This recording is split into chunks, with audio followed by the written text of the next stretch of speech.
configuration. Connecting. Streaming live. All right. So it says I'm live. We're going to wait for the light to go green here on the YouTube page. So I look out of my peripheral vision. Oh my God, it's Nick frickin' Marotta. Okay, so we're live. Yep, stream's up. Stream is up. And so we're making history for the first time in recorded history. Not only will CoCoTALK actually start on time, but CoCoTALK's actually going to start maybe a minute or two or four early.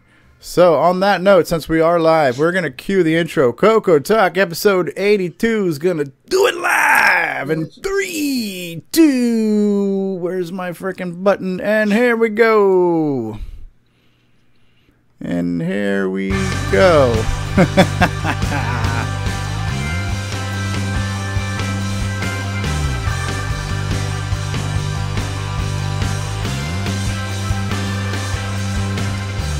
This is CoCoTALK, the world's leading live talk show featuring the Tandy color computer. Streaming live on YouTube and Roku, available as a podcast and enjoyed the world over.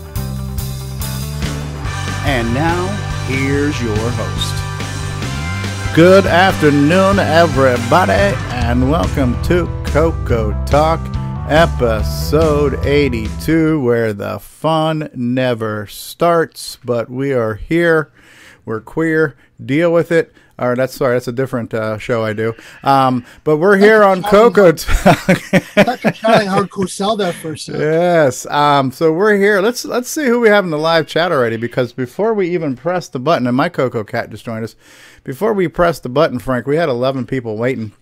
So Mark Overholzer said we're almost getting ready. Nick Marotta was here. Hello, all, and Chad Edward Cunnington was here. Nick's neighbor, Curtis Boyle, and Chad, and Nick, and Chad, and Mark Bosley back 3 weeks in a row. Ken Reighard, Ken make it, best known as the brother of Jason Reighard, is here. Al Hartman says, hey, is that Nick frickin' Marotta? It is. Rob Inman is here saying, let the suffering begin. So there we go. We have people have already been very chatty Cathy going on here on the YouTube page. And on the panel, we've got all kinds of people here today. So let's just start off by introducing everyone. In my top left-hand corner from, Canada, Mr. Gooday himself. Not Gooday, but how's it going, eh? Mr. Curtis Boyle's with us. How's it going, Curtis? It's going good. Hello, everybody. All right.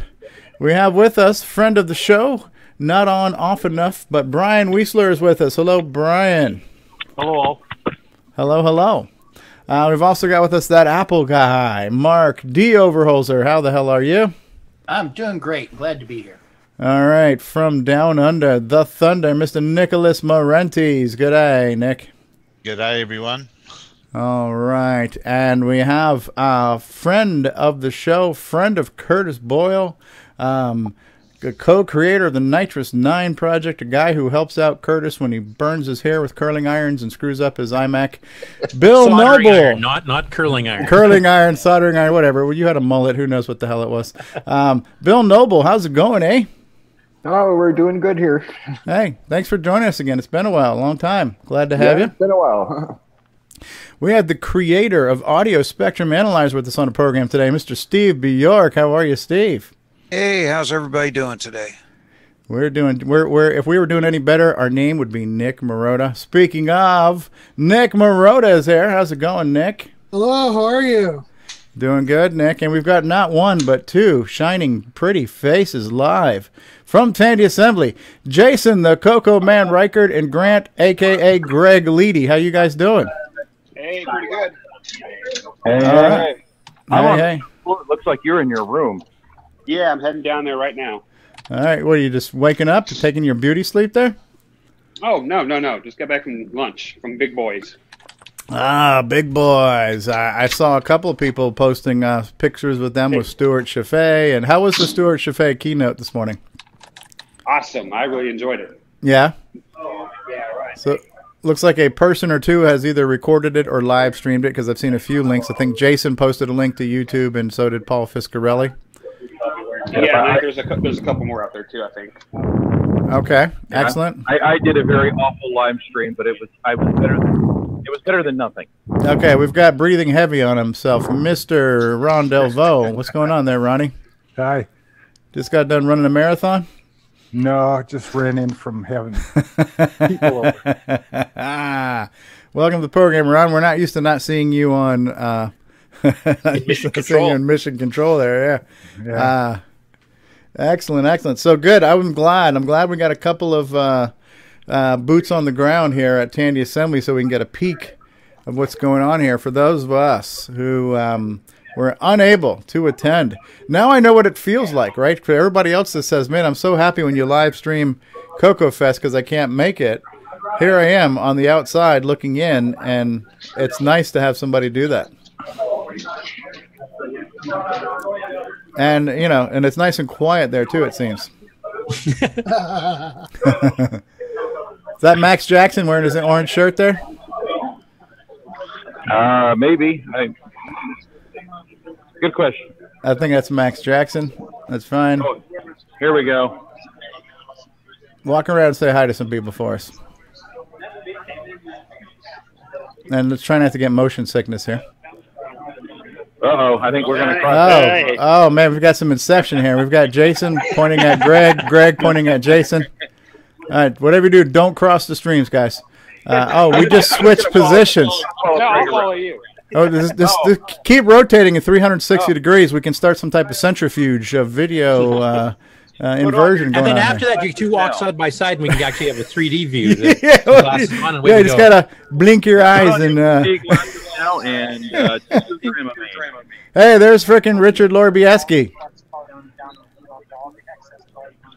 Richard, say hi. Hey, Richard.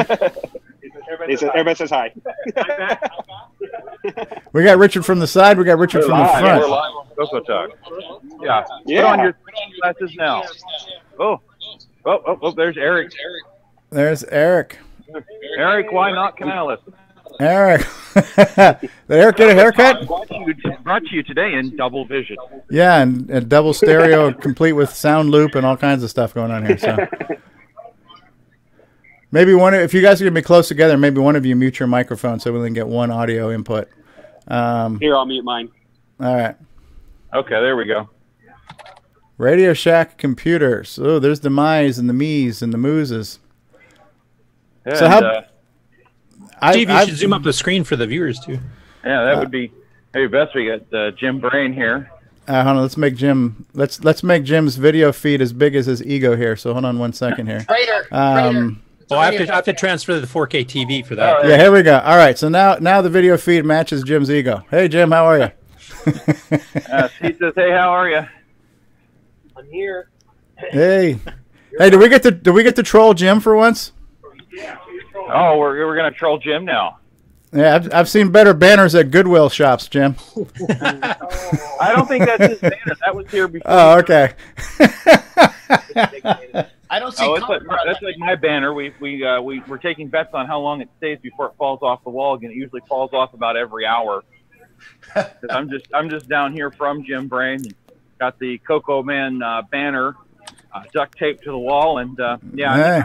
It was about 2.5 hours before it fell down. So You spared no expense on that duct tape. I can see it there too. That's premium duct tape. I didn't even buy that duct tape. I got that from oh boy, somebody else had it. I'm terrible with names today. Some homeless person on the street. Yeah. It wasn't that, but it was just Paul Fiscarelli. There we go. There you go. And we got my booth here, and we have running the Rick Adams bomb threat right now with the new product for Tandy Assembly, which is the Wallaby cable, the dual RGB cable we have right here. And so we're running a CM8 and a CM8 and a switch-a-roo at the same time off the same CoCo 3. There we go. That's a new product, huh? That's the new product. That was the new product. Yeah, that was the closely guarded secret. There we go. Right next door to me, we have Cloud 9. Cloud, the number 9 technologies.com. So I see Tony there. I don't. Yeah, Tony's here. I don't see Mark right now. Maybe he's out to lunch. I don't know. Okay, so he's got pictures for his triad and other things. Yep. Cartridges, nice. Yep, triad. Yeah. There's Tony Pedraza. now Yep. vice president. Brian Goers. Hey, Brian. Tony, Steve says hi. Everybody wave. Some representatives of Glenside there, and there's Richard Crislip. Hey, Richard. Hello, Richard. Yeah, they can't hear you. They can't hear me. Okay. Yeah, because I'm on an earpiece. If not, I'd probably get like a loop. Okay, so that's Randy Weaver. Oh, let's see get a close up of this Dino War thing. This looks Yeah, look at awesome. this big Dino Wars poster they have here set up in the corner. Who made that? That's amazing. Oh, there we go. We can have Grant Lady there for size. I'm not sure who made that. I'd have to ask. Ask Grant to go roar. Tell him to get back over there and roar. Get over there and roar, Grant.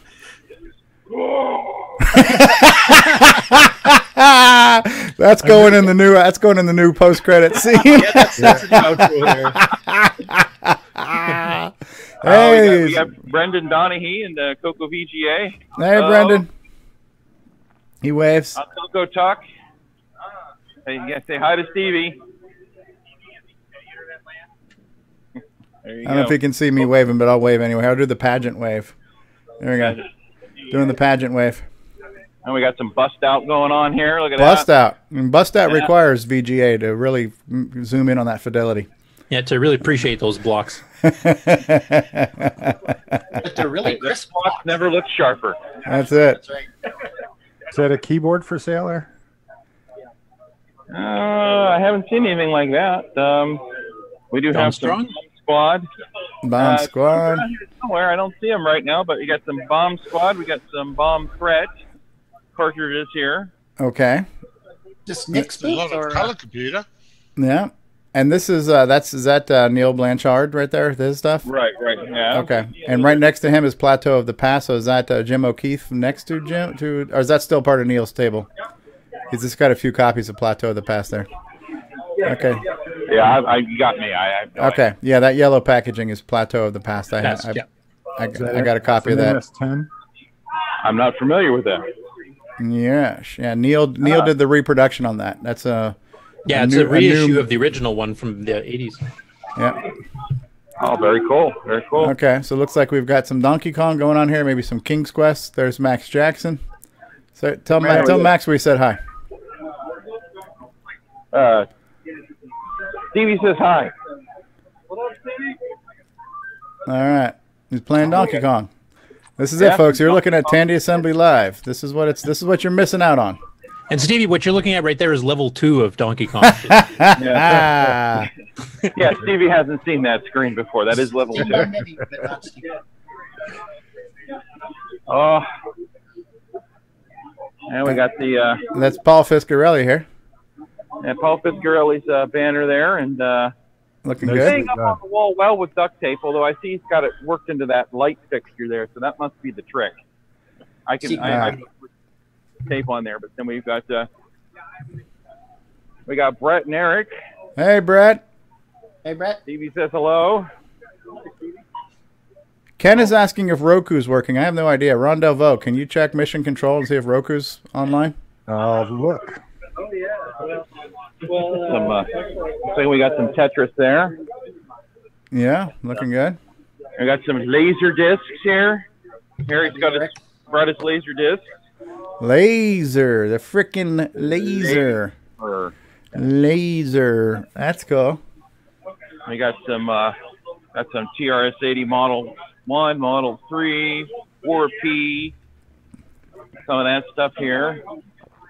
I think this is the auction table here. Okay. Yeah, I saw that in Paul's video from this morning. Looks like some nice items there. Hey, there's the internet's own Grant Lady. Hey, Grant Lady. Oh, let's see what else we got here. We got a whole bunch of stuff here on the auction table. And if you're into TRS-80s, there's a lot here. Holy freaking crap! There's a fellow here that had the bottomless box truck, and when we were setting up last night, it just kept coming and coming and coming. That was the one that had the full U-Haul that we heard about from Paul? Yeah. I believe that's what it was. May I have your attention? So what models are those two large ones there? We're about to announce the winner of the door prize. I'm going to win something. Oh, door prize. The prize is a $25 gift card to eBay. Ooh. If you guys check the number on the back of your name cards, I will announce the winner. Drum roll, please. The number is wait for it. 46. Number 46. 46. Do we 46? have 46? Must be present to win. Yeah. Win 46. Oh, uh-oh. Going once. Going twice. Going once. Going twice. 46. Anybody? 3 times a lady. 89. 89. 89. Anywhere. Bingo. Oh, sorry, wrong game. Good call. Under the eye. 49. 89. Oh. Going once. Wow, a bunch of losers. 3 times. A lady. The next A winning lady. 28. 28. 28. 28. It's good to do this at lunchtime, huh? Yeah. 28. Anybody? How about just show us what number you got? You, sir, on the front row. What number do you have? Check the back of your name cards. 28. Oh. And is the prize David Ladd by any chance? Oh, there we have a winner. Oh, we have a winner. Ian. It's Ian. Ian Maverick, your neighbor. There you go. Even Maverick. Say hello to There Stevie. You're on CoCoTALk. Hey, Stevie. Being here. Hey, tell Ian we're going to be showing off his CoCo Max adapter today. Okay, guys. We're going to show off the CoCo Max adapter today, Stevie said. Yes, I've got one here. You can show it off anytime. Wonderful. We have a few more drawings later on. So Just need a go have a CoCo chance. to set up a web. Probably find one. Sounds great. Excellent. Rob Inman says 89 is the youngest age of the attendees. Oh. No. Welcome to Tandy Assembly. We need a crypt keeper. Okay, so we got some CoCos here. Got some CoCos here. We got some, what is Model Model 100s or 102s or something? Some Model 2s beside that? Yeah. Toshiba television. We've got, Hey, Coco Man, you may tell you're balding in the back. I already knew. Thanks for the news flash. Hey, Grant, check his nutsack too. There might be a bald spot there too if you're really concerned. And there goes the family friendly. Yeah, we got some. What do we got here? Defense Command. Ooh, look at that. Oh, look at that. I think that's a ripoff of Cosmic Aliens. Which is such an original game. Yeah. I'd sue Stevie. Yes. Oh, what is this? This is LNW80s. Those are the clones. Yeah. I feel a cease and desist coming on. 3 times a lady. Retro store here. Retro store. Yeah, Neat.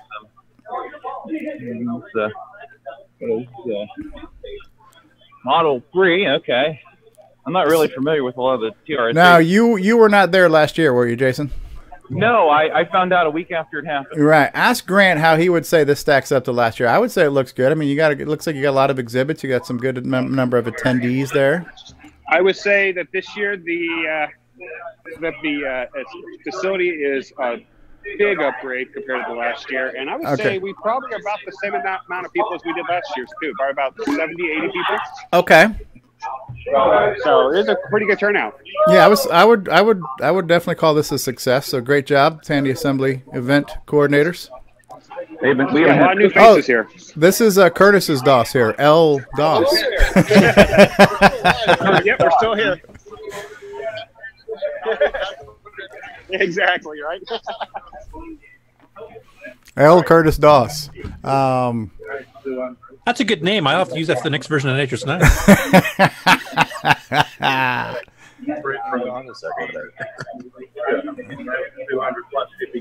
There's the Mav. I bet you he's got a real Australian accent too. Oh, not like that Nick Morenci. Yeah.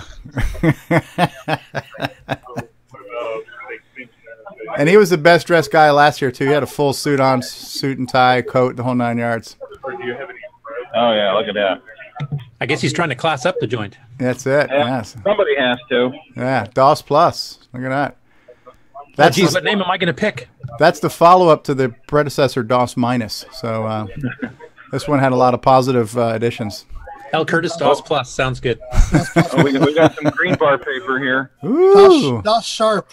DOS Sharp.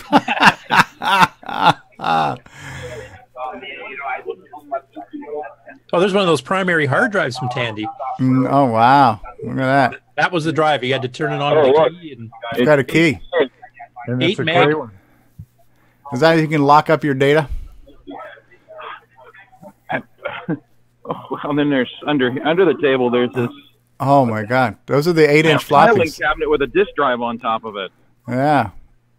Then yeah, that was the 3 8-inch drive model, if I remember. Wow. Model 2 disk system. And this is Peter Satinsky's setup. And see, Nick, you're complaining about extending the multi-pack on the end of the CoCo. Can you imagine doing your floppy? Oh, cool. The original ones at Seagate or Shoegaards, but they never shipped those. Hey, and there's the internet's own Grant Lady. Yeah. Tell Grant I really miss not being able to snuggle with him this weekend. He heard you, unfortunately. That's why he got that big grin on his face. What do we got here? We got we got the Trash Talk podcast. Nice. It's Model 4. It's white. Oh, got some. This is Peter Bartlett's setup, sir. Very well could be. I don't have my so. handy dandy. I left my handy dandy table guide elsewhere. There's a working 2000. There's Bomb Thread again. Yep, Bomb Thread again. I'm running that on my right now. But yeah, this is a. Looks like a 2000. 2000, yeah, model 2000. Yeah. Oh, look, and it's even got a. It's got a floppy disk protector in it. Oh, it's got a vacant bay. This thing's ripe for expansion. It's cavern. Yeah. Yeah, there's room for expansion, and. Yeah. 3 times a lady. This kind of looks like a generic PC case with a Tandy label on it. Yeah, it certainly does. And that's interesting. I don't know what. Yeah. That must be one of the later ones back. That's about as generic as it gets, right there. It's a Tandy 2 million. Tandy 2 million. That's what it's selling for on eBay. Now this is what? What is ROS 3? I don't know what that is. That's a new one to me. RDS 3 microcomputer. I'm RDS. For those 8-inch. It's like a Model 2 keyboard or something, but maybe that's an O. I can't tell. Is that an abbreviation for Radio Shack? Radio Shack RDS? I don't know. RD. Is that an 8-inch drive? It's a branded unit. Okay, it's a brand. So it's like a TDP 100. It's a branded unit. It's not a. Yeah, I would say. So Malcolm was here, and he was telling that you would if you had a. I don't know what RDS. Is that like a Model 2 clone? Is it like a Model 2 clone, or? It's got a catalog number and it's got Tandy on the back. Oh, let's take. Catalog number is 71-0101. Okay, John Laury says it's a Model 2 for sure. Units that if you had enough money, you could get Tandy to manufacture the unit to with your model number and whatever. And that must be the company name. It probably sold with some accounting software or whatnot as a turnkey system. Remember back in the day, the Tandy that was you didn't even buy it, right? We had to lease it. So this is kind of probably the same idea. You probably leased this from the company, and it came with the software for it. That's probably how. Interesting. I kind of missed the. Yeah, this is did we cover Jim's booth? I think we kind of missed that one. There's Eric. Why not Canales again? Hey, Eric with the fresh haircut. There's all the returns on the table. No Diet Dr. Pepper there. No Diet Dr. Pepper to be found. Oh, somebody stole it. Is that one of his 8-port multiplexes going on there? 8-port multiplexes. Corbin Dallas multipass. There it is. He's got an. Yeah, with 2 plugged in the side and 4 on the top. Look at that. Look at that. Look at that. Look at that. Look at that. Ooh. David would be in heaven there. Oh, Coco Mem. It's loaded. Fully loaded. Fully loaded. That's a Model 4P. 4P. I'm guessing P is for quote-unquote portable. Portable. Yes, luggable. So portable means it's a heavy computer with a handle. And the keyboard tucks into that little slot. Yeah. Right. The keyboard becomes like a screen cover, right? So. Yeah, we got some miscellaneous soldering going on there, and then we flip back over here next to, there's Richard again, but we'll go up here in the middle, and got some things going on here. We got Richard's display, and running a switch-a-roo and a Wallaby cable, because he's got the switch-a-roo and the CM8 running. But David had CM8 that was not broken when it got here. Ah, nice. Well, it's even got a cover door and everything. I know. I mean, no, it doesn't, and now mine does. I mean, I tried that. I could not pull off that Jedi mind trick. Yeah. And this is the not on right now, but this is the Tandy Vision. Yeah, it's right belt setup. Yeah. Right, and rebranded. I thought it was interesting. I guess he's trying to see how many things he can daisy chain off this thing. Yeah, look, it has a keyboard. It has keyboard attachment that I never knew even existed for the Intellivision. I guess there's not a lot you can do with it, but it's there, and I think it's even must be the IntelliVoice with the genuine imitation wood grain paneling. Yeah, and what's that in between them? What's that big wide thing between the IntelliVoice and that? This is what the keyboard hooks into. Oh, wow. So that must be the computer upgrade. Yeah, he said it wasn't it wasn't a lot you could do with it. And I don't see the fella right now, so I can't really ask. Okay, that's a Reighard, Henry Reighard, yeah. Reighard, okay, I've seen, or better known as sent from my phone. Sent from my phone, yeah. So yeah. So Nick, quit complaining about the multi-pack. Did you see that? Yeah, I know, they're ugly, aren't they? Yeah. Hey, look at MC10. It's got a better keyboard. Don't insult that unit. You see that thing back in '84 when I went to CoCo Fest or Rainbow Fest? They had one that somebody put a CoCo in it and made one of those things. Oh, they did a CoCo repack using that keyboard? Yeah, using that. Interesting. Hey, look Wow. at CoCo 4. CoCo 4. A prototype. There's more of the truckload of goodies. Yeah. In the middle there, and we come around. Oh, and it looks like another. This looks like another Cosmic Aliens ripoff here. Yeah. Look at that. I think there's going to be a cease and desist. Another cease and desist. That's Galaxy Invasion. Yeah, I was just going to say that's a Big 5 one, isn't it? Yeah. Galaxy Invasion. Yeah, look at that. This one Is that programmer from Big 5 there at all? Yep, it's from Big 5. Yep, there it is. Isn't there one of the programmers at the show? I think. Oh, I don't know. That's a good question. Is this your game or? Not my game. I wrote the emulator. Oh, he wrote the emulator. He was there last year. Live on CoCoTALK. Yeah. What is the emulator? I guess he's working. Another announcement.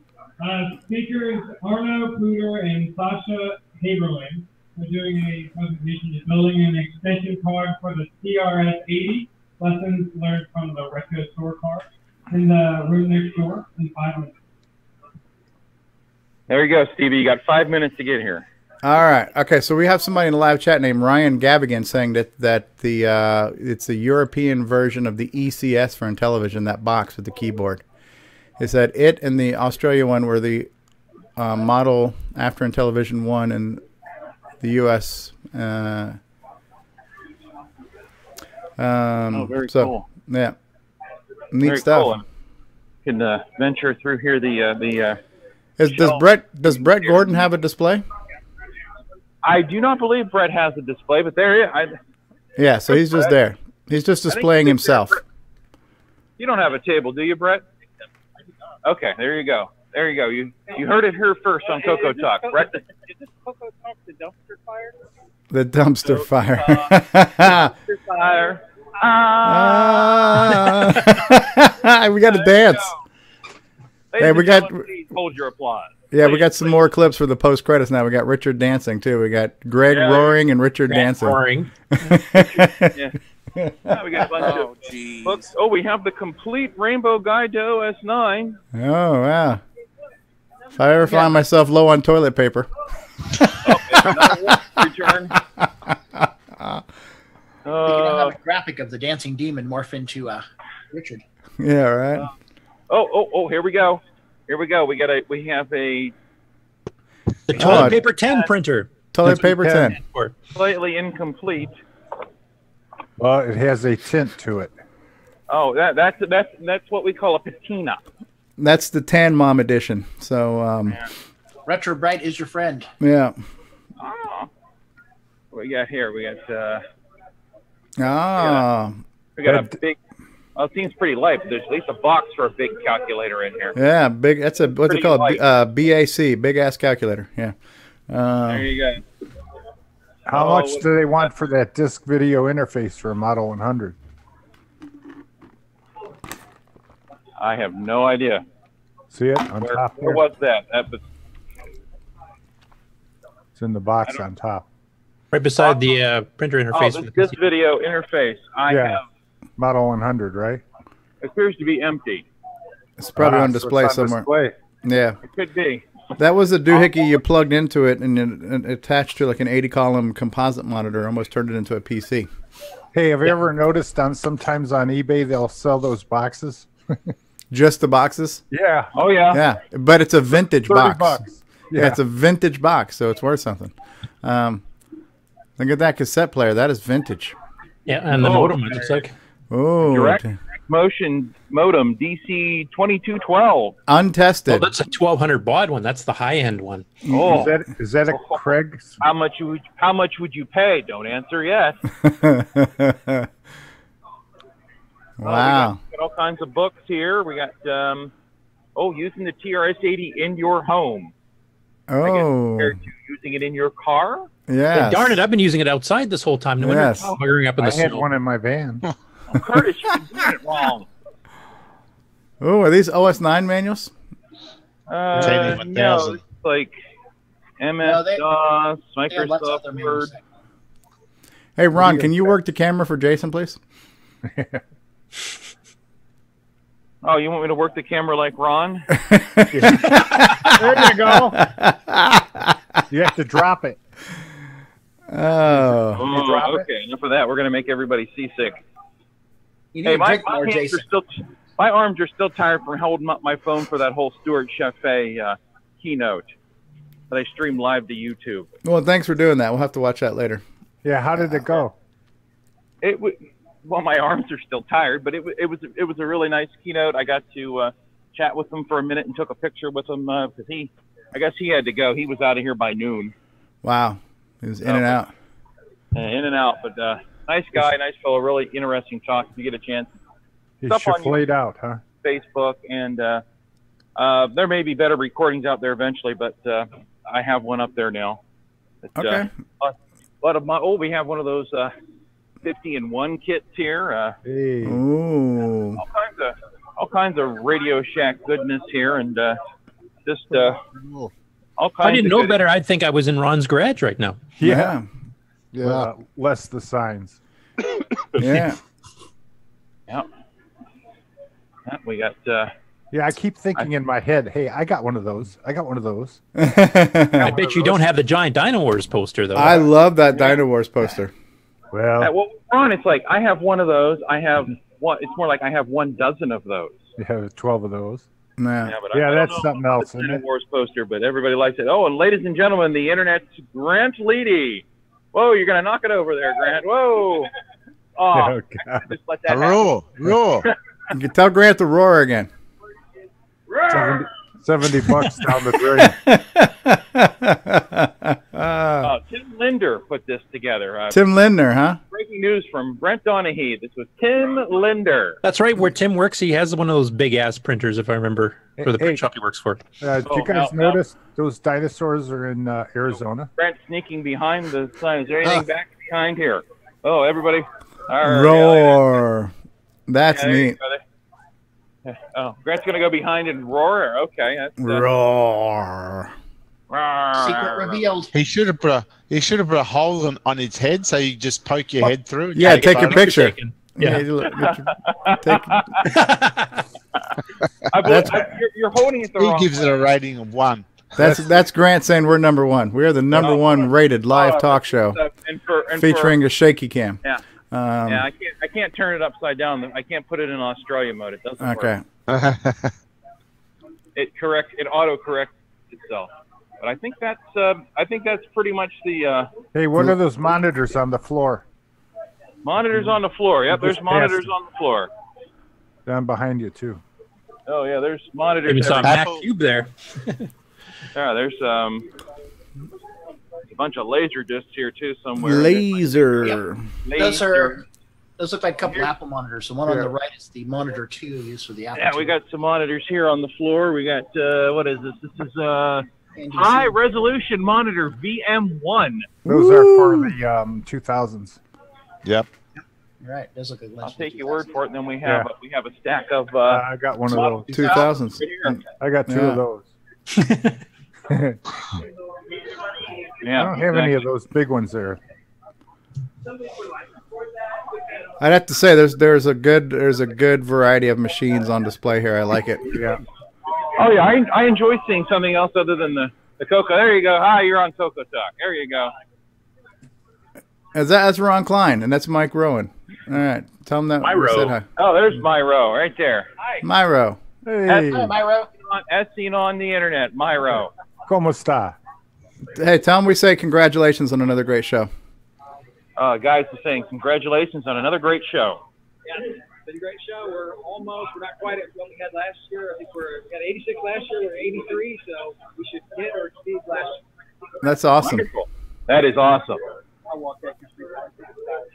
Oh, yeah, just change how you count it. And that's Ron Klein. You hear that, Stevie? What's that? Next time you need to be on this side of the camera. Yes. He agrees.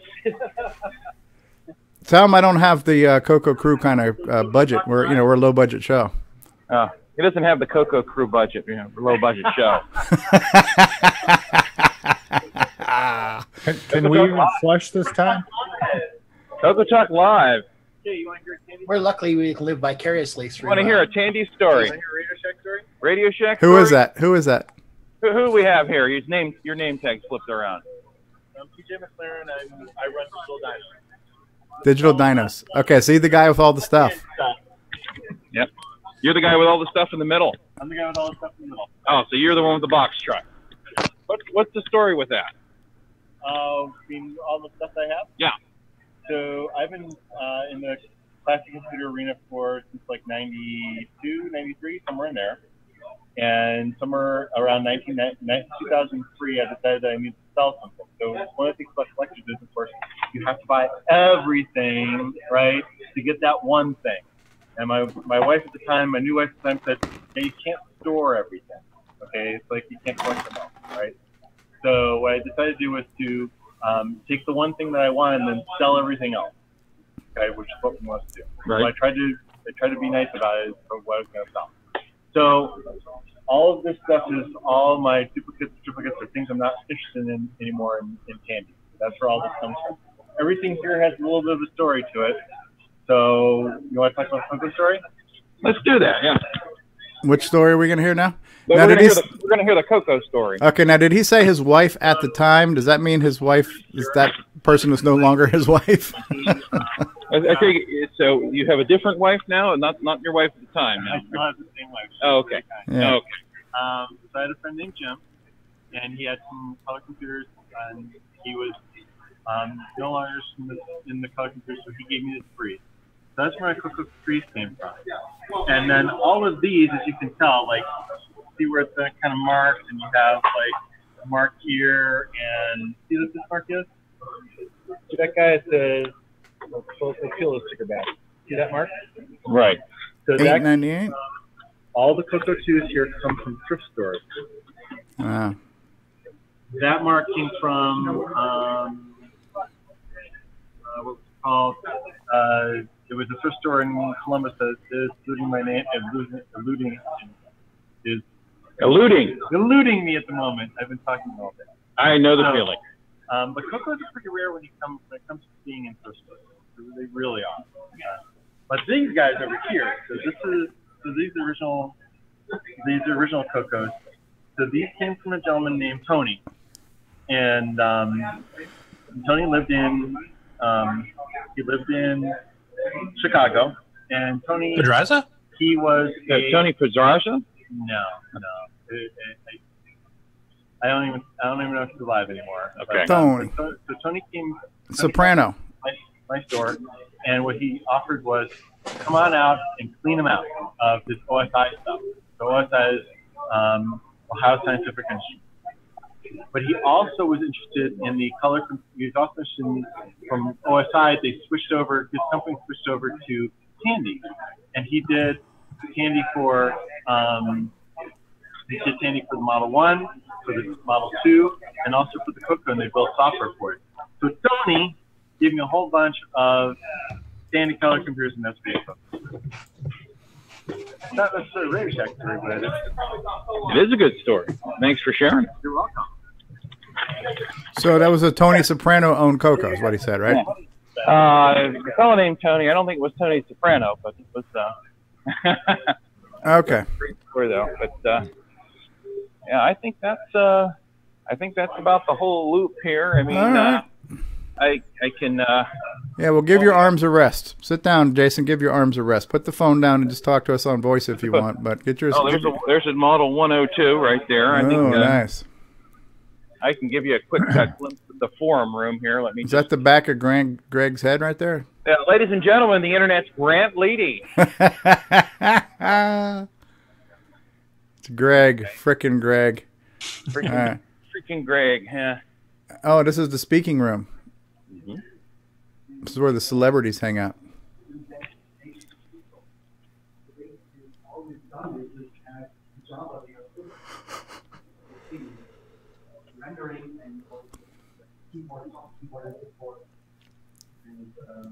And I think in 2013, I was able to see for the first time in my life.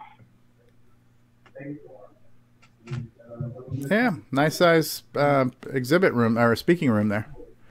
And it's giving a talk on TR City emulator for Android. Yeah. And there's Ice. Oh, Ice. What about Jolt Cola? Does this event include Jolt Cola? Oh, the internet's Grant Leedy, ladies and gentlemen. I'm glad the camera was aimed high on that one. Yeah, no shit. That would have been something we didn't want to see. All right, that's really all I have from Tandy Assembly. I think that's the gist of it anyway. Well, you're giving us 45 minutes of content. We can end the show now. This is great. So only 45 minutes. I mean, it hasn't been like 4 hours yet. It just feels like that to your arms. That's all. Yeah. Oh, again, I've got my badge, and I've got my CoCoTALK shirt. So there you go. You're awesome. We're good to go. You're awesome. Yeah, give your arms a rest. Give your arms a rest. I'll give my arms a rest. Reporting live from Tandy Assembly, and there's Greg. Hey, there's the internet's Grant Leedy. Yeah, ladies and gentlemen, the internet's Greg live from Tandy Assembly. That's awesome. Thank you, Jason. I can't thank you enough. Appreciate it. I'm Thank having you. a Yes, blast, you're too kind, and thank you. Wish y'all could be here. Yes. Awesome. All right. Well, we've had a few more people show up on the show now, too. We've got, what's his name over there? David Ladd. All right, David. Paul Barton has joined us. All kinds of people have joined us here. So, excellent, excellent. Thank you, guys. Good stuff. What do you guys think of that little tour of Tandy Assembly? It was cool. I wish I could be there, too. I think it was a success. They pulled it off. That's good. Yep. I didn't have any reason to doubt them, but it's nice to see that it went off with a bang. Yeah, looks like the venue was good. I know a few people saying the time of year wasn't ideal for them. It's too close to Thanksgiving, too close to Christmas, or this or that and the other. So, but all things considered, yeah, nice turnout, nice mix of exhibits there, and yeah, and it looks like the venue is pretty good. Yeah, and you're never going to get it one time that's perfect for everybody anyway. No. Pick one and go. Yeah, what's that, Ron? I have breaking news. Breaking news. Yes. Coco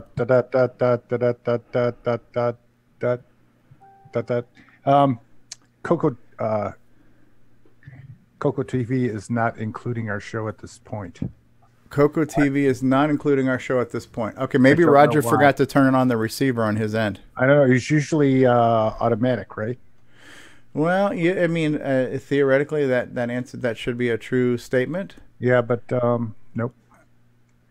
I have tried it numerous times. I sent him an email, and we'll see what happens. Yeah, and John, we're sorry you couldn't make it either. So John Laury was planning on attending and was unable to attend. I would have liked to have attended, and just wasn't able to. So, no, that's cool. We got to see Jim Brain. We got to see a lot of guys who are sometimes on the show or, a periphery of the show. So get to see them in person. That's great. Or at least get to see them via, video feed. So cool stuff. Hey, Paul Barton, how are you? I'm doing fine. Can you hear me? Yeah, we can hear you fine. You sound good. What you been cooking up lately? 64 gigabyte RAM upgrades or anything? Yeah, right. No, I've just been playing with my one-chip hard drive interface board. Oh, wow. Cool. How many chips does it have? One. What color wires were you using? What's the theme? Look at that. Oh, it's all hand wired, of course. Yeah. Very cool. One chip hard drive. Interface. Excellent. That was nice. I don't know if Jason can still hear us, but yeah, Jason, thank you so much for showing us that. I did have a little brief video that I had stolen from Paul Fiscarelli this morning. I figured I would show if we had nothing else to show, but I think we got more than our money's worth on our Tandy Assembly walkthrough there, huh? That was good. 45 minutes of just seeing stuff. That's cool. You could spend 45 minutes probably going through that Digital Dinos collection of stuff he has, right? The box truck full of goodies, That's like a candy store right there. So I was kind of hard to make out some of the stuff he was saying. So, Jason, can you repeat? Jason, can you hear us? Jason Reighard? All right. He's with Neil right now, but I'm here. Okay, so I don't know if you heard the guy. He was trying to explain how he got into his collection and now how he's selling his collection because he needed to buy stuff to get the stuff he wanted, and they ended up with a lot of extra stuff, and now he's selling that stuff. Guy. Yeah, the U-Haul guy, yeah. What's the question? Let me ask him. Yeah, well, Jason, can you just kind of give us the short story of what he was explaining, like why he's selling all of his stuff now? Because it was kind of hard to hear for all the ambient noise. He said like he had to buy a lot of stuff to get the stuff he wanted. You're muted, Jason. Sounds like he was trying to sell the It was basically he had, these are like doubles and maybe in multiple, like triple. Yeah, okay, so. What he has, and very understanding wife, but I guess it was time to get rid of some of it. And there's Neil's behind me playing Rampage. Yeah, well, it's good he got rid of that wife, because any wife who doesn't understand that, collecting is important, it's not the right wife to have. Still his wife, so that. Oh, it still is his wife. Oh, his wife at the time is still his wife now. Okay, well then good. Good woman. So I had to double check on that myself. Okay, there we go. All right. So his wife says, listen, you can collect, but keep it under control.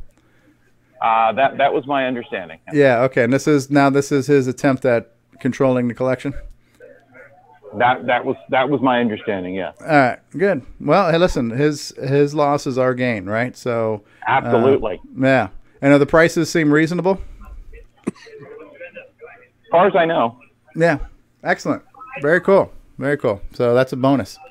I think that's a challenge, right? So when you have because a lot of people go like to CoCo Fest. People go to CoCo Fest for the auction, where like I can get you know, I'm going to get this $40 CM8 on auction if I'm lucky, but you got somebody else who wants to sell their own for $100. And so when you're selling things at these shows, you're kind of competing with the auction because everybody wants that penny on the dollar auction item, right? So no, the Tandy Vision wasn't on when I was over there. Oh, breaking news now. See, he got past level 1, Stevie. Ah, excellent. Oh, level 2. Let me get in here and you can see what level 2 looks like. Hey, Rampage, that guy who made Zaxxon. The guy who helped with Moon Shuttle. The guy who helped with Moon Shuttle. Don't you need audio spectrum analyzer? Yes. Cool. That's the Tandy Vision in action there. The Tandy Vision. With a keyboard. Somehow putting the word Tandy and Vision in the same sentence seems contradictory at this point, doesn't it? Oxymoronic or something. God bless you, Mark Overholzer. Yeah. May he bless you and keep you. It just proves to one thing that, Mattel was willing to sell to anybody. Was Mattel who made the Vectrex too? No, or is it Milton Bradley? Milton Bradley bought it. Oh, okay. Thank you. Got a couple of nuggets here. Oh, they're hot. I'm good for now. I can't hold. Do you want me to take the whole plate from you? Yes. Oh, I wasn't sure. I thought you were asking me to grab one. All right. No, this is your plate. This is my plate. This just in, folks. Hot McNuggets. All right. This segment brought to you by Fresh Nuggets. Thank you. You're too kind. Rob Inman. Little fish. Yeah. Rob Inman says, creator of color computer artist. We're going to add that one to the... All right. Cool. All right. How about we do this? How about we take a break, huh? Everybody need a break? Sure. Oh, definitely. All right, we're gonna take a break, so we're gonna run some commercials and we'll be back. Thank you, Jason Reighard. You are too kind, and we'll be back in just a little bit. Steve Powell's here. Hey, Steve.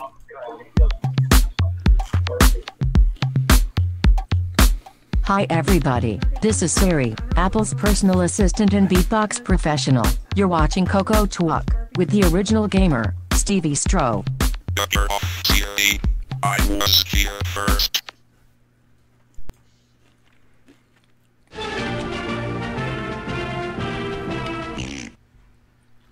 What's going on, everybody? Stevie Stroh, and I want to say thank you for continuing to watch and listen to CoCoTALK.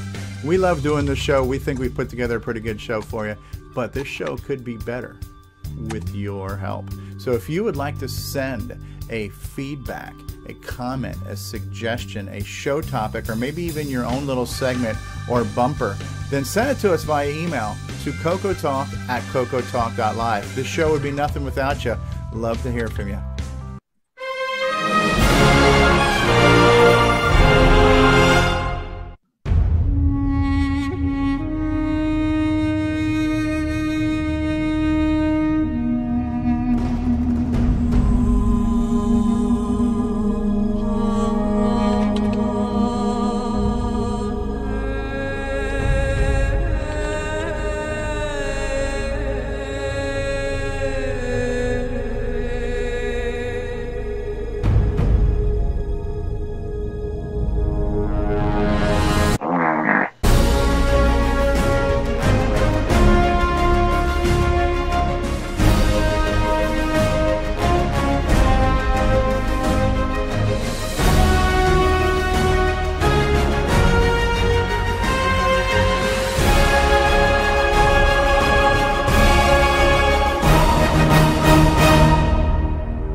It's a Radio Shack Merry Christmas. Oh, I remember that Christmas. Dad gave me my first shortwave radio from Radio Shack. What memories.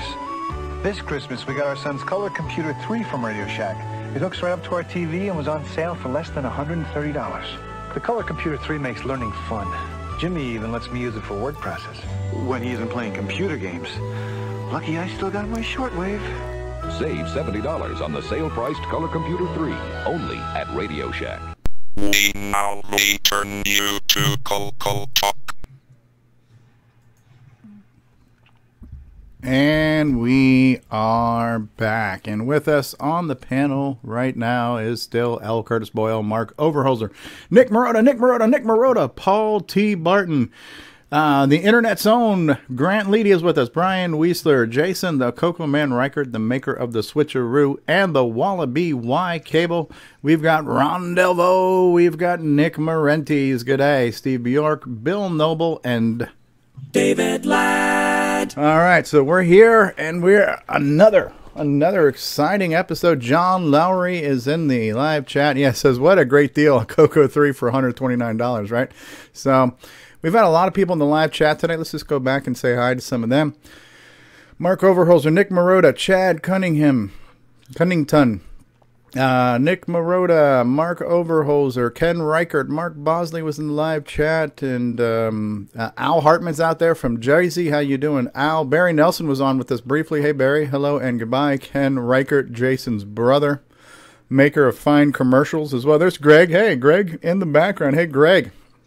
John Laury is here. Rob Inman is here. James Jones is here. Hey, James Jones. And who else is here? John Laury, Rob Inman, Mark Overholzer, John Laury, Mark Bosley, Ryan Gavigan, Ryan Gavigan, I can't read. Game Over came in. Pronounce your name. Yes. Pronounced correctly. That's it. All right. So there we go. So hi everybody. We're here. Brian, how are you, Brian? Where's Brian? Brian's there. We didn't go over project updates and acquisitions. So I know, Paul, you mentioned you're working on a single board floppy or hard drive controller. So you got a project in the works. Yep. Also working on being Ron Delvaux's neighbor too, right? Oh yeah. Look at his beard. His beard is wonderful, isn't it? It is. You guys look like real men. Real men have beards, right? You're kind of the ZZ Top of the CoCo world. He's my brother from another mother. Yeah. Really going crazy about a sharp dressed man. Yeah. Greg is with us. David Ladd's. Bill Noble's here. Bill, what have you been up to? We don't get to talk to you all the time. What have you been up to, crazy man? Oh, not a heck of a lot. Just still working on Nitrous 9 as usual. Oh, really? When is Nitrous 10 coming out? Probably about 2 or 3 years. Yeah. As soon as we get the 6810 processor, we'll be ready to go. Yeah. It's like Mac OS 10, Windows 10. Yeah. Windows up to 10. That Nitrous has been on version 9 for a long time. You'd think they would have made a new one by now. You adopt Microsoft's numbering scheme. They'll call it something like not Vista, but kind of like that CoCo 4 we keep waiting for. Yeah. Yeah. Plenty of background noise coming there from CoCo Man and Grant. They just muted themselves. All right. Well, when you have something important to say, feel free to chime in, which we know from Greg will never happen. So, you're number one, too. He does no sign language. Flag. He says we're number one. We are the number one live leading show featuring the shaky cam. Grant knows the sign language. He's the Helen Keller of the CoCo world. So yeah. Now, Brian on Facebook, I got all kinds of stuff from Facebook to share. Brian mentioned, hey, I got a 3-hour road trip, a 3-hour tour. And he chose to spend those 3 hours on purpose, intentionally chose to listen to CoCoTALK all that time. And all I have to do is say, I'm sorry, Brian. So we'll refund his money. Yeah. But I did want to bring that up. Maybe now's a good time to do that. Maybe we'll have a moment of introspective and maybe reflections. But what I've realized just recently anyways is that we got a few people now who are kind of mentioning the show by name and posting clips and sharing things, and it's almost like we're becoming a resource, right? That was one of the news articles, was that somebody had found the episode where Mark Overholzer was talking about the SD card that you could put on your Wi-Fi. And there's so many things we talk about. We've done so many episodes. We're on 82 right now. So I just think it's nice that people are now, validating our efforts and getting something out of it, even on replays, and then using that as a resource and then sharing that for other people to look at. So it's kind of, I guess, fulfilling to see that happen. It was very, like, almost everything about the show has been unplanned, unintentional, unexpected. It's kind and of the tradition continues. Yeah. It's just kind of become this run. It's been this runaway train of whatever it is the whole time. You know, We're like the Uncola. The Uncola, yeah. So, like a bunch of friends hanging around talking about tech and stuff. Yeah. So, I like it. If you're new to the program, like I think Mark Bosley has only been here about 3 weeks, says I'm just watching you guys for the first time. So, I just want to remind everybody how the show got. So, who's that in the background there? That's Eric. Eric Canales. Hey. It's a hair. Hey, Eric. Eric, can you hear us? If you can hear me, smack Grant in the back of the head.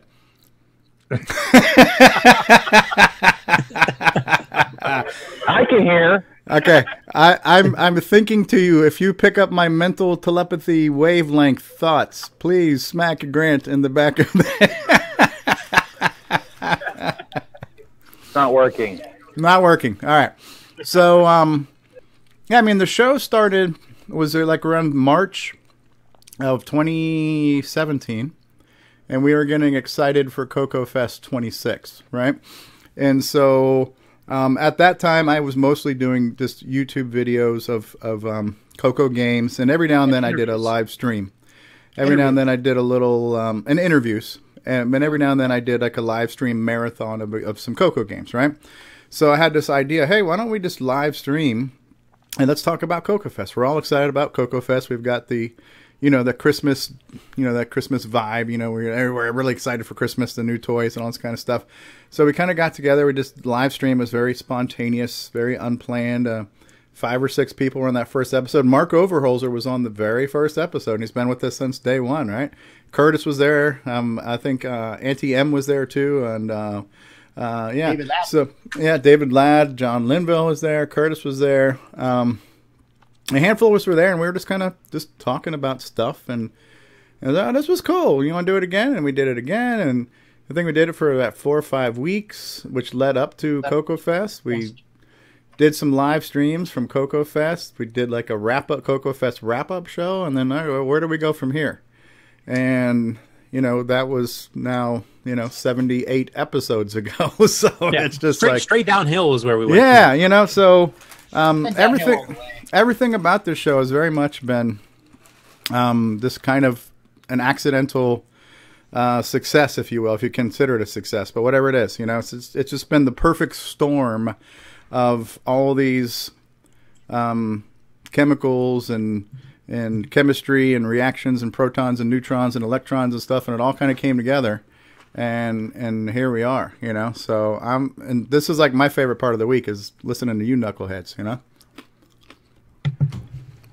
And strangely enough, we average about 25 or 30 people that watch along with us. Yeah. And another thing I liked about it too was, because I think a lot of us, we all got our start listening to the CoCo crew. The CoCo crew kind of what inducted us into CoCo Fest and the community and letting people know what's going on with projects. And so I think the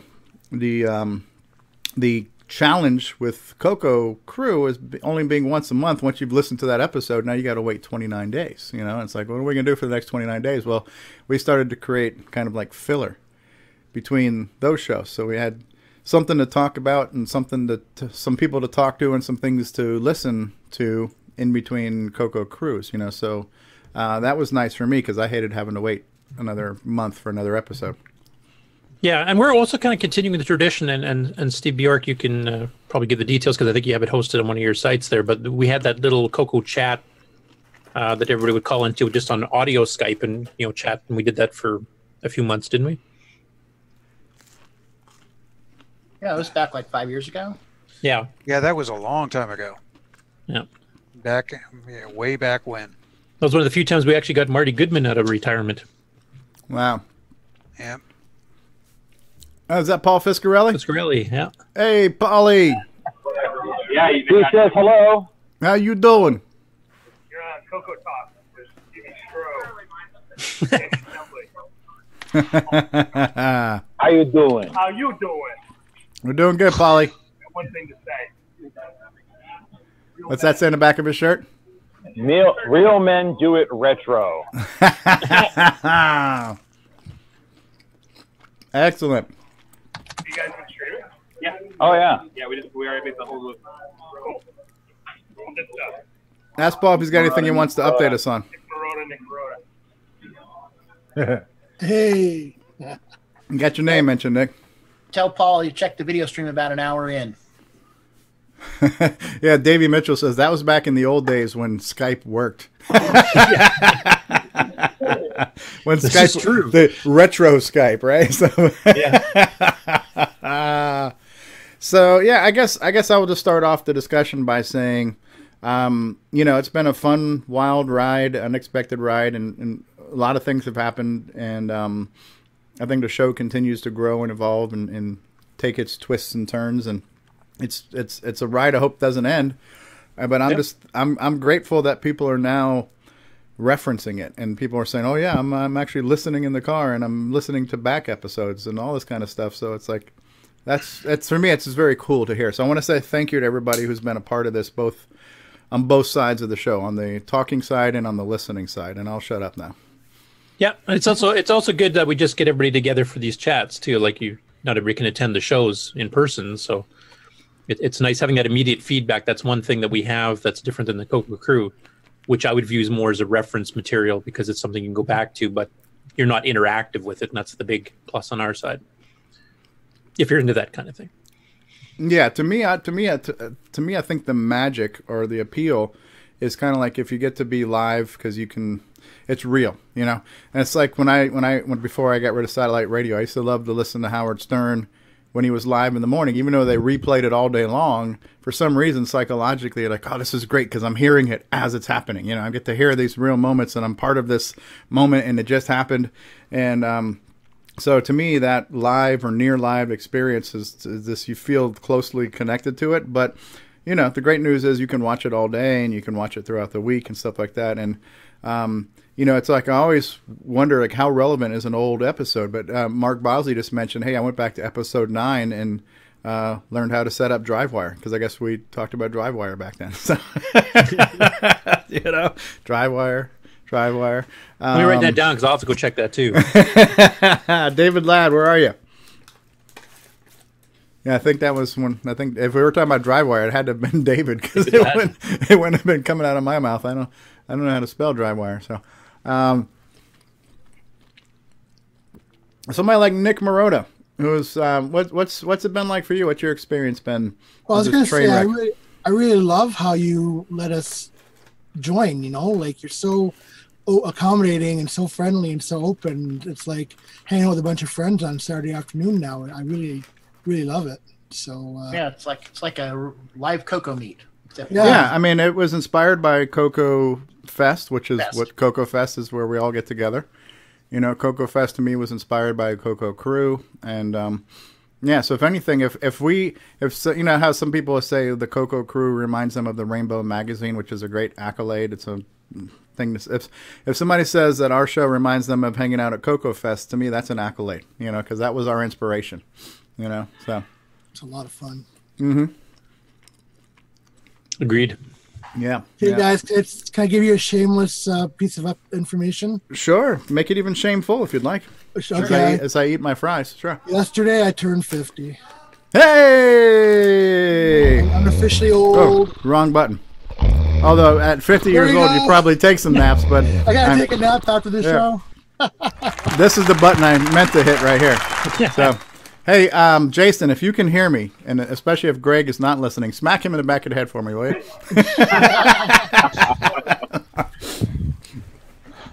I'll let you do that next time. Greg. Frickin' Greg back there. So how's the vibe there at Tandy Assembly? Is it cool? Everybody hanging out, having a good time? I think so. Yeah? Yeah, we went to Big Boy and had lunch. I got my chocolate fudge cake. Oh, they have a Roosters here. Oh, they do? Yep. Excellent. We might go there this evening. How well are the seminars being attended? The only thing I've attended was the Stuart Chifiet keynote, and you just saw a few minutes ago there was a decent amount of people in there. I don't even know if I have the seminar schedule. It looked by. It seems like when you look at the website, they have them spread out. Yeah, or there's at least a little bit of a break in between, because that's always a challenge when it's back-to-back speaking engagements, because you always have to, where am I going to be? Am I going to be here? Am I going to be there? Am I going to miss this? So it's nice to try to find some balance there. Yeah, it's nice having the breaks, because I mean, if you actually want to catch everything, then if it's wall-to-wall speakers the whole time, then you don't get a chance to actually go on the show floor and intermingle or even check stuff out. So that was a problem with Rainbow Fest back in the day, because you used to have like 3 seminars going on at once, and you had to pick which one am I actually going to go to, because you couldn't possibly attend all of them. Always sad. Yeah, it's like Back then, they were rarely Sophie's recorded. Choice. Yeah. I'm going to go check the forum room. Okay. So, Ron Delvaux and Mission Control, we are not on Roku still, right? We are on Roku now. I don't know, somehow it didn't pick up. You went right on it too, right? We went on a little bit before too, but it should have picked up whenever his schedule started. He says that there's an 8-minute window, so he doesn't know why it didn't come on, but he put it on. We're on now, so. Yeah, we started a few minutes early, so. That could have been it. Maybe history was made. Maybe it's for 2 p.m. Eastern on for 8 minutes. So, Curtis, it looks like the speakers are getting a pretty good turnout. Probably good. Yeah, so probably a good 20, 25 people in here. That's good. Excellent. I would imagine Stuart Chifiet being the opening act and the headliner had a pretty much packed house, right? Yeah, it was. In fact, they closed down the other side for it. Okay. It was mandatory. No, I don't think anybody man in the booth didn't want to stay there while he was talking. So yeah. That's good. I mean, that's a. I mean, listen. Last year we had some pretty big hitters too, right? Scott Adams was there, Lance Mikolas, and who was the other guy? The big three that they had, their big 3 keynotes. They had a really packed show last year with some really interesting people, some interesting histories and stories. So, yeah, cool. All right, so Grant Leedy is just. Has there been any Diet Dr. Pepper sightings at the event? Nope. How about Joe Cola? Well, now I'm disappointed. Yeah, right. All right, so Chad Cunnington has got to go. That's Nick's neighbor. Good day, Chad, and goodbye. Thanks for being here. Chad's been on since like 3:30 in the morning in Australia without sleeping yet, so it's up. He's up late instead of like Nick, who gets up early. Good stuff. Good times. So yeah, anybody else? Anything you want to add to the whole reflection of how we've arrived here 82 episodes later? You know. Well, I like the fact that we've evolved too. I mean, we had some segments we were doing early on that maybe don't happen as often. We've got new segments that have come on since. We've got the assembly language tutorial with Steve. Yeah. We're kind of evolving the show and then trying to match, I guess, the audience, what the requests are, because we had a lot of people asking about assembly language stuff. So it's been good that our show with Steve, as well as Paul and some others, have also been doing assembly language stuff. So we're responding to the community, which I think is a great thing. We get questions too as we go along that just pop up. Some are related to what we're talking about, and others are just out of the blue. But it's like, hey, you got a whole bunch of smart people here at Assembly. Ask them. So here we see somebody in the live chat too. So Ryan Gavigan says, though it's the first time I've listened live, I've listened to the podcast version. Love the new assembly class segments. Oh, that's good to hear. Thanks, Ryan. Yeah, that is cool. Who'd have thunk it, right? Who would imagine, like, if you were like me and always wanted to learn assembly, and we have somebody like Steve Bjork who's teaching us, who would even have imagined that would happen? It's really cool, and Steve's not the only one but we have somebody with, a lot of experience and wisdom that's just sharing it very freely with everybody. It's just very cool, And completed projects under the belt. Yeah. When we were talking, by the way, the episode with Willie last week, did you guys like that? I really enjoyed that, hearing all about the Vectrex stuff. Mm-hmm. Yeah, that was cool. Yeah, I listened back to it because that's one of my problems too. Is when everything's live, there's so much sensory input. It's really hard to focus on everything. So I always find when I listen again, there was something I missed, you know. So even though I was kind of there, I wasn't fully there. So listening more to Willie without being distracted and just listening in the car and stuff is like, man, he's an interesting guy. He's got a lot of knowledge and a lot of passion, you know. And it's a neat system. That's a kind of a close cousin of ours. So that was good stuff. Matter of fact, somebody commented on that video. The guy who he was talking about, where you said, is he related to John Romero? What was his name? Obviously, last name was Romero. Can't think of the first name. I think Curtis asked that question. Yeah, he did. Yeah. So that guy who Willie was talking about commented on the videos and corrected a few things and posted a whole bunch of links. So if you go back to last week's episode on YouTube, there's a half a dozen links that this Mr. Romero guy from the Vectrex community posted there as comments on a few things. So that was kind of cool. Is there any other Willie-like guys out there that we could bring onto the show? Oh, I'm sure there are. I don't know him. I think Ron invited Willie, right? Yeah, I was just, you know, browsing the internet thinking, I want to learn more about the Vectrex. So yeah, I went and looked it up, and I saw that he had a talk show, and I thought that was really cool to see. And I wondered if it was still on. It wasn't.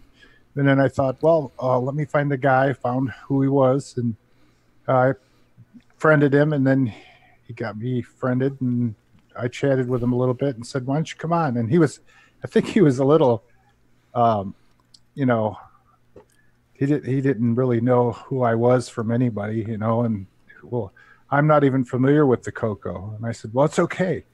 You know, we just want to learn about you and what you know. Yeah. So yeah. Come on and just talk for a yeah. while. And by the way, Ron, too, listening back, too, I realized, man, you asked a lot of really good questions. Oh, hey, thanks. You were, you know, honestly, you were like... I thought to myself afterwards, you know, I probably shouldn't have been so forward and kind of pushing things and telling you stuff, because you're the show host and everything, and I'm just a guy. You know? No, listen, the show is about all of us, you know, and no, you really did. You asked a lot of really good questions because you obviously had more knowledge on him and what he does and his shows and the machine. So it was almost like you were going off of a script. You just hit all the right questions at the right times, and it was perfect. Well, we were chatting on back and forth typing, and I said, see, all of the stuff we just talked about, which would be great for you to say on the show. And he goes, oh. So, you know, he didn't think he had anything to really contribute at first. And I said, no, this is really cool stuff. Yeah. You know, watching videos, you know, the stuff you do, Steve, whether it's the games you demo and stuff, and you really get to learn stuff if you just pay attention and watch. Same thing with the Vectrex. I just went and watched a couple of videos, and you learned a lot about how everything works, you know. It's a good thing. Yeah, that's neat. Very, very cool. I have a whole bunch of and at any time during the show, if you guys want to chime in on my whole reflection of stuff, just, you know, introspective, reflective type stuff, feel free to. But let me switch over to my little news infographic thing here. And just wait for that to show up. And we'll start off with a little Curtis Boyle music here. Let's do track 3.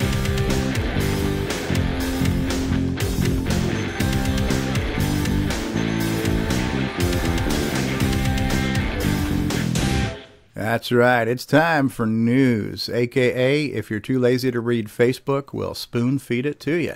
So all kinds of stuff going on Facebook this week. I've got 4,500 tabs open in my browser to quickly flip through.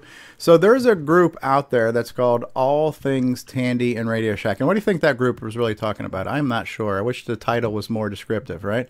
So, however, one of the things they just posted was they just hit 1,000 members. So there's 1,000 people out there or more. 1,010. So there's 1,010 people in this group that's called All Things Tandy and Radio Shack. And I posted today, since we were talking about Tandy Assembly. I don't spam their group too often, but I did post it today since I thought it was relevant.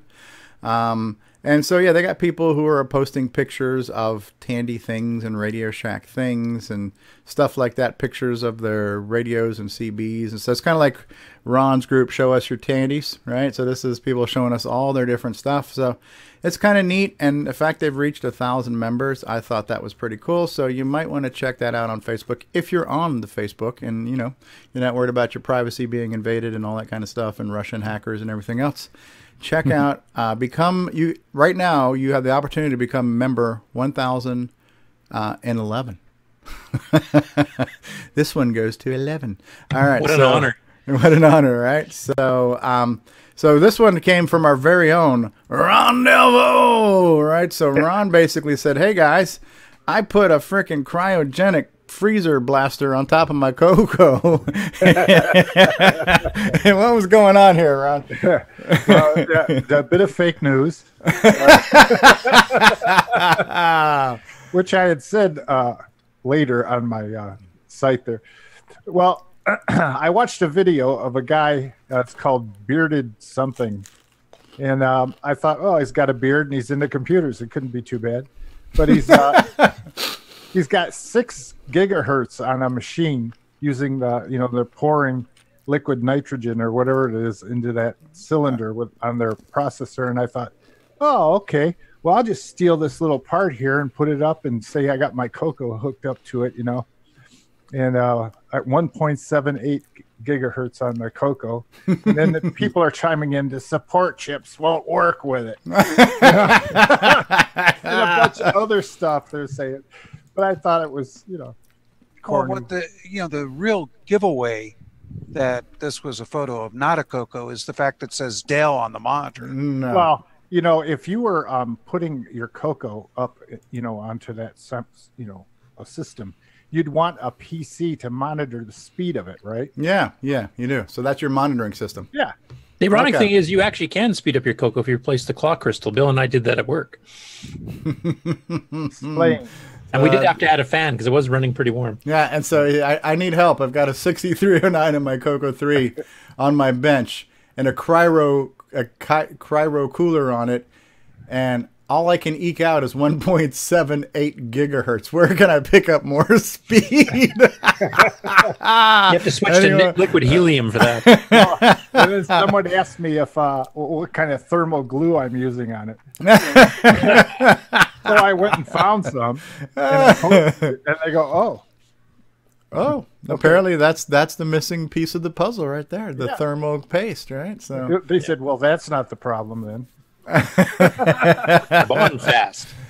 Wow. So I thought that was funny, Ron. Yeah. So yeah, every now and then, Ron, when he takes time out of his busy schedule, will post a thing on Facebook. Maybe one picture every couple of weeks. Ron gets around to it.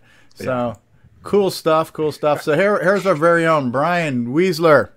Brian says, "Hey man, what to listen to? I've got a 3-hour drive today to Des Moines, and I could listen to the radio, but instead I'm catching up on past episodes of CoCoTALK." So I thought that was kind of cool. Brian, thanks for doing that. Thanks for, thank you, or maybe seek help. I'm not sure. Hey, Stevie. Yeah.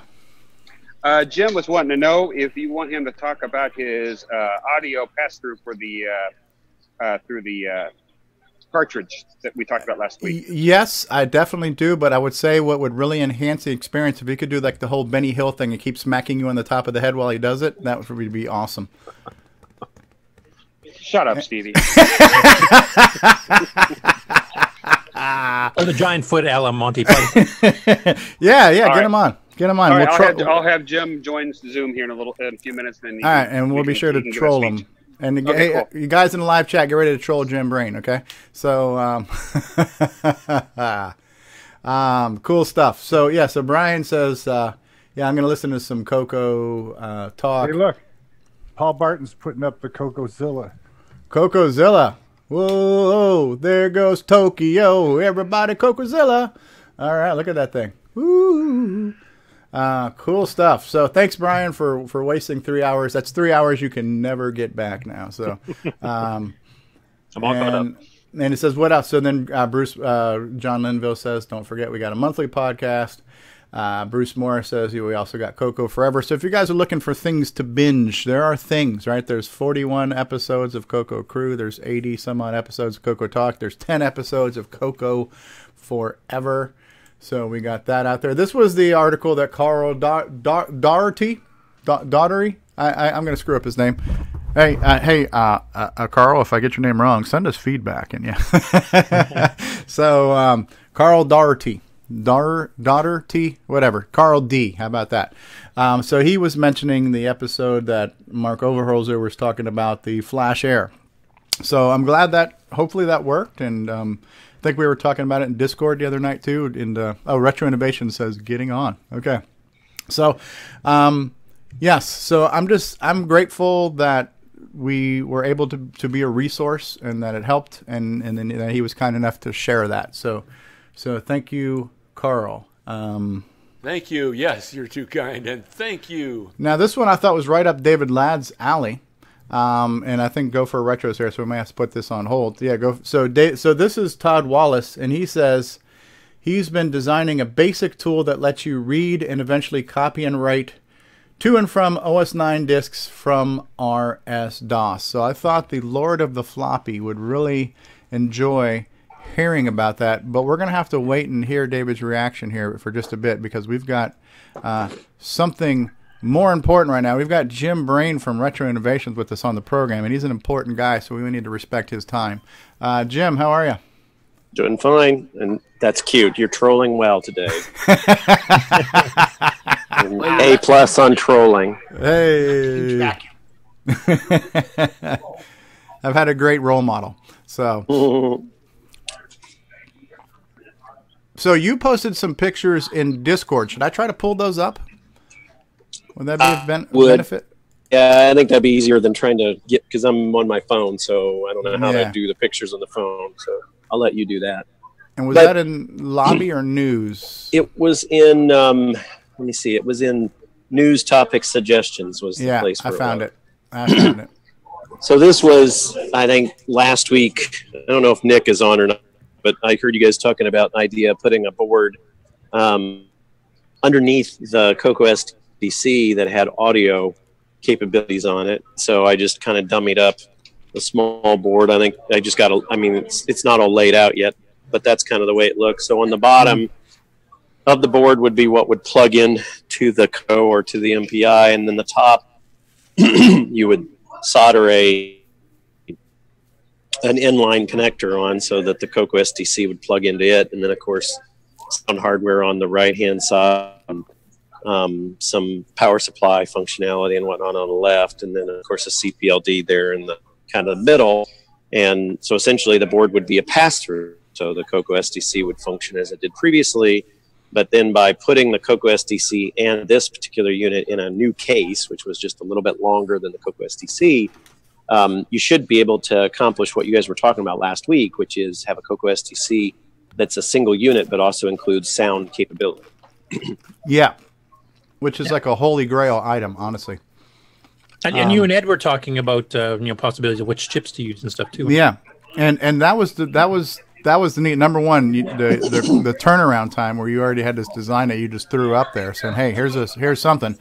But the other thing that was really cool was that Ed Snyder saw this and was very supportive of the idea, because Ed could look at this as a threat to his domain. Hey, I'm trying to sell multi-packs with sound chips. You're now gonna cut into that. But Ed not only supported this, but is like, listen, I recommend instead of chip XYZ, let's try, chip WPR, and because it's got a better chip. And, I have an idea. If you want me to print a case, I can maybe make a longer case and sell this with new CoCo SDCs and all in one case. And so Ed Snyder was overwhelmingly supportive of this, which I think speaks volumes of him, Mm-hmm. And so this could be a thing that might be of some benefit to us. I know, and I think I can speak for me. I would want one. I'm not sure who else would. So I would. Nick Marentes. Oh, yeah. Yep. And the nice thing about this, if you guys do this kind of in collaboration, there is that both versions, whether you get the new multi-pack that has the same sound chip or this adapter, if you've got the older SDC or whatever, you can go either route and have compatibility between the two. That's true. That is true. So you're looking at using the same sound chip? Well, I think one of the things that Steve is talking about is, so I posted a note in the CoCoTALK Discord channel saying, hey, is this what you guys were thinking about? Ed sent a note back in and saying, yeah, it's really exciting. I would, though, recommend that you take a hard look at the sound chip that's, you know, that I'm planning to put in the 4-port MPI. It's called the YMF 262, I think is the chip. Yeah, the YMF 262. It's a Yamaha chip. It's the it's kind of it's an OPN3 chip for those of you people who know what that stands for. Anyway, it's the two chips that I put in the board that you saw in the screen share there. The one is the SN76489, which is the chip that John Linville is using in his Game Master cartridge, and the other one is the YM2413 NIC, which you and I had talked about. I really chose both of those chips because they're pretty small, and so that was, you know, the whole idea of this kind of extender is it needs to be not that long, because if it gets to be too big, then you end up with a CoCo SDC cartridge that's you know, the size of an old RS-232 pack or whatever. And so I wanted it to be relatively small, and those were two chips that I already had footprints for, and so I just threw them in there. But Ed had said that he really thought it'd be nice to consider the YMF 262, which arguably is a really cool sound generation unit, and it's surface mount, so it's really small. And as Curtis indicates, it's the same chips that Ed is using on the Mega Mini MPI or Mega MPI. I forget what you call it. Anyway, so I'm okay with that. I told so the back and forth that's happened, kind of the collaboration that's happened over the week is I sent a note to Ed saying, you know, I'd be interested in doing that, but I don't have very much familiarity with that chip, and I know he's got more familiarity with it because he's using it for his Mega MPI. And so I said, well, you know, if I can get like a reference schematic or something like that for it, I can probably, you know, draw it in to this design. But I think if that's successful, then, you know, you would have that kind of audio support there that would be common between those two units. The question then is whether you continue to use whether you continue to leave the SN7649 and the YM2413 there or not. I don't know yet. I just thought I'd lay it out a little bit so that folks could see what was possible and then see if there's enough interest to move forward. Jim, I got one question for you real fast. Is there a way to have some sort of audio connection off this board so that they could plug it in to something other than coming off the CoCo audio line? Yeah, there is a capability. So one of those, the challenge with the board is that that the board is 1.5 inches long, and so any connector that would be present on the board that would be hard, you know, kind of hard connected to the board itself, would not extend out past the top of an MPI or out past the side of the CoCo 3 itself. However, if we put like a set of header pins on there, and we go ahead and put a new case together, then you could put a connector on the case itself, you know, like a headphone jack or whatever. You could screw one into the case itself and then just plug it into the header. It's probably not as clean as a on the board connector, but it would still be possible. And obviously, since you'd be constructing or selling new cases that would enclose this particular unit, then it would look completely professional from the outside. It would just have a connector, and you would plug in a set of PC stereo speakers or whatever. Yeah, the reason why I bring it up is with Ed's multi-pack, he's got the audio out connector, which is easy for him to do because it's a multi-pack. But the thing is, you can then mix the audio output of a CoCo with the sound chips, and have the advantage of doing a 6-bit DAC simultaneously with the sound chips. Yep, and definitely. And plus, it supports stereo, does it not? So you could actually have stereo. Depending on which chip you use. So the 7649 to do stereo would require 2 chips, but the I think the YMF 262 is actually a quad. It actually has 4 channels. Surround sound. Cool. Yeah, right. I think in Ed's solution, he's taking 2 channels and mixing them down into one.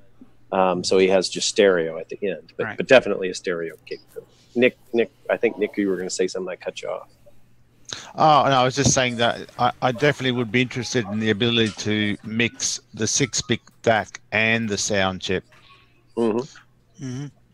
Yeah, because we can get beautiful music playing during the game, and then we still use the 6-bit DAC for those explosions and fire shots and like that. Yeah, that should make backwards portability too. It's like if you want to make a game that supports it but also runs without one, you can just cancel the background music and have the regular digitized sound effects from the 6-bit DAC. And then if you have one of these, you can, or either one, then you can actually kick in the stereo, soundtrack at the background. Yep. So, Jim, would you be copying the sound circuit in Ed's multi-pack, essentially, so it's identical mapping, so it's a totally compatible with the multi-pack as well? Well, it can be. I mean, the idea is that CPLD can map the sound chip anywhere that you want it to be mapped in at. I'm not exactly sure where Ed's sound is mapped in his Mega MPI, but since Ed is, his perspective area, he said, Jim, yes, I can help with the output portion if you want to collaborate a little on this one. I'll see if I can get something drawn up later today. I'm assuming that he would have a vested interest in making sure that this hardware had the same I/O register layout as the Mega MPI. Yeah, that makes the most sense because then you don't have to develop now for a 4th sound solution. Yeah. Now, I would say that at some point Ed has the designs for the CoCo SDC, and I think this is probably this is a great kind of V1 solution for folks who already own a CoCo SDC. But I have a feeling that when Ed does his next board run of CoCo SDCs, he may want to. It's probably a cheaper route to go ahead and incorporate this kind of capability directly onto the CoCo SDC itself. But I think he's waiting on that until he sees some pickup of an usage of this, kind of this extended audio capability that's in line with the CoCo SDC. Once somebody comes up with a game or some software that takes advantage of it and creates a demand, then it probably makes sense to incorporate that all just in the regular SDC board itself. Well, I mean, Nick and I we're waiting for the hardware to develop for. So that's our problem. Yep. Well, this would be an easy way of having, it's chicken and egg problem. So it'd be nice to, do this kind of board, and then you'd get it out there. People could slip it on to their existing CoCo SDC, regardless of whether they have an MPI or not, and they could use it. And then obviously when the demand supports it, then Ed could potentially change the way the SDC is built to just incorporate this on the SDC board itself.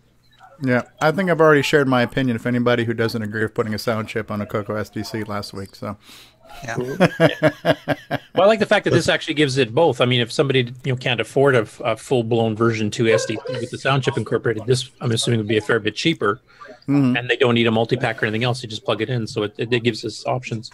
Yeah, and with 700 SDCs already sold, I mean, how many of those are going to actually buy another one just to get the sound? I guarantee you 100 people would easily. I'm just wondering if it is better to have this adapter instead, because a lot of people bought 2 of the cartridges, so they could easily just, if there's another case to go with it, they can just take the case out of their existing SDC, plug it in, and have the little adapter in there, and bang, there they've got the upgraded SDC. Yeah. So, Jim, if you're talking about putting a header on this thing too, it'd be easy to run that through the inside of the CoCo too, right? And just put a headphone jack in the back of your CoCo, for example, or in the bottom where you can't see it. Yeah, it would. You can put them. I mean, you could put it anywhere, right? It's not required to have it be in the cartridge case. Yeah.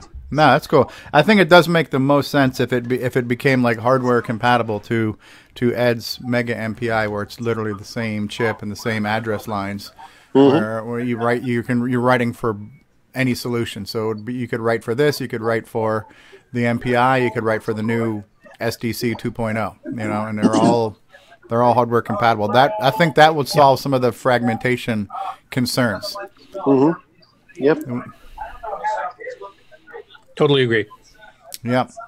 Well, thanks for throwing that together for us, and we definitely look forward to seeing where this goes. And I'm interested in buying it anyway, as a pass-through or as a full-fledged card or both. Okay. You know? But not as an MPI, though, right? That's what you said last week?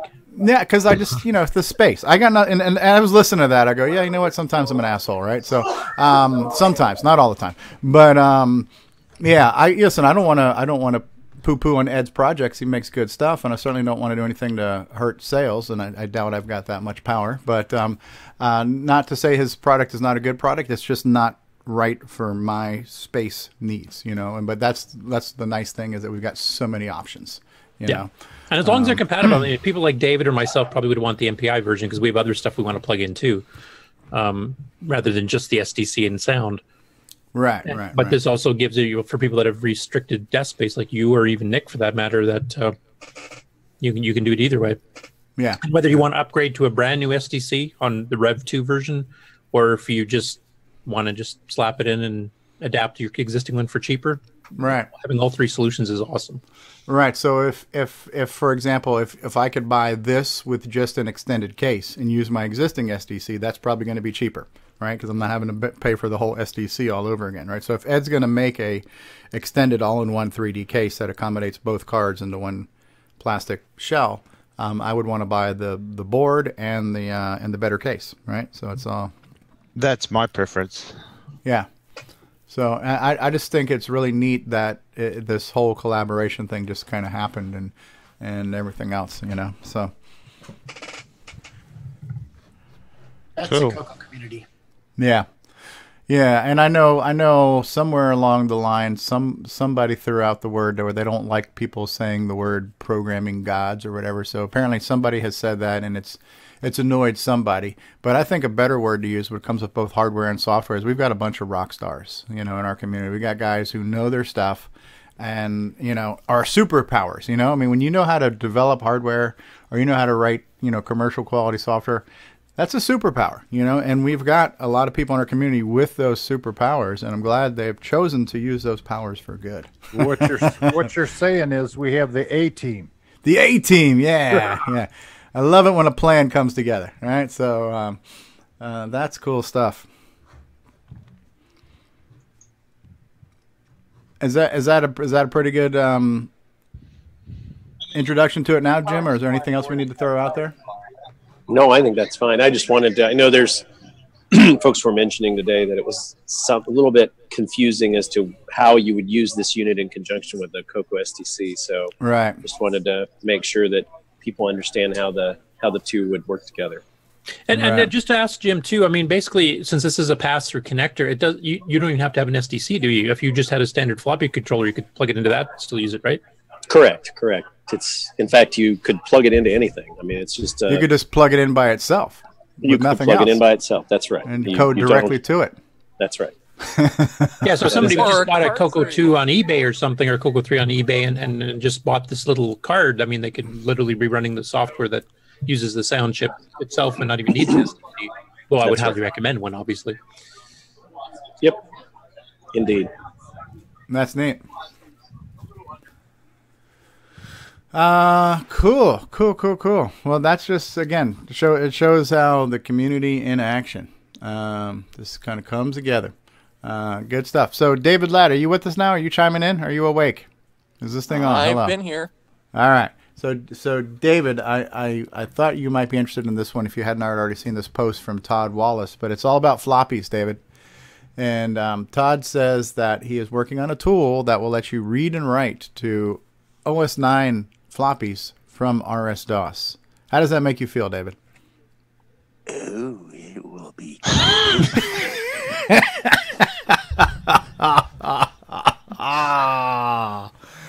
Wow.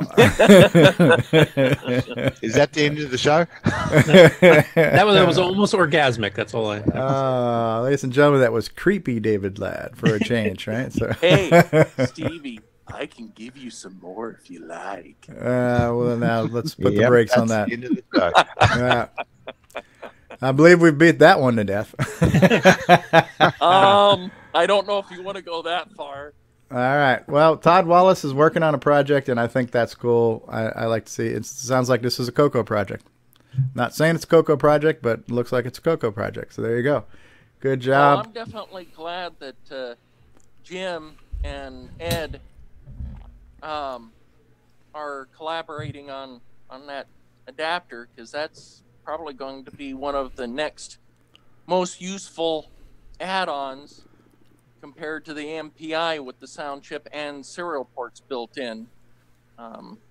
Because I want also Jim's 8-slot MPI, and that adapter would allow me to also have sound on it and have all of my peripherals. Yeah. Now, could you plug in Ed Snyder's Mega MPI into Jim Brain's 8-slot MPI, and then add this sound chip, and then still add more peripherals? Interracial hardware. So it just depends on how you put it in the slot. All right. So very gently. Very on. Very gently.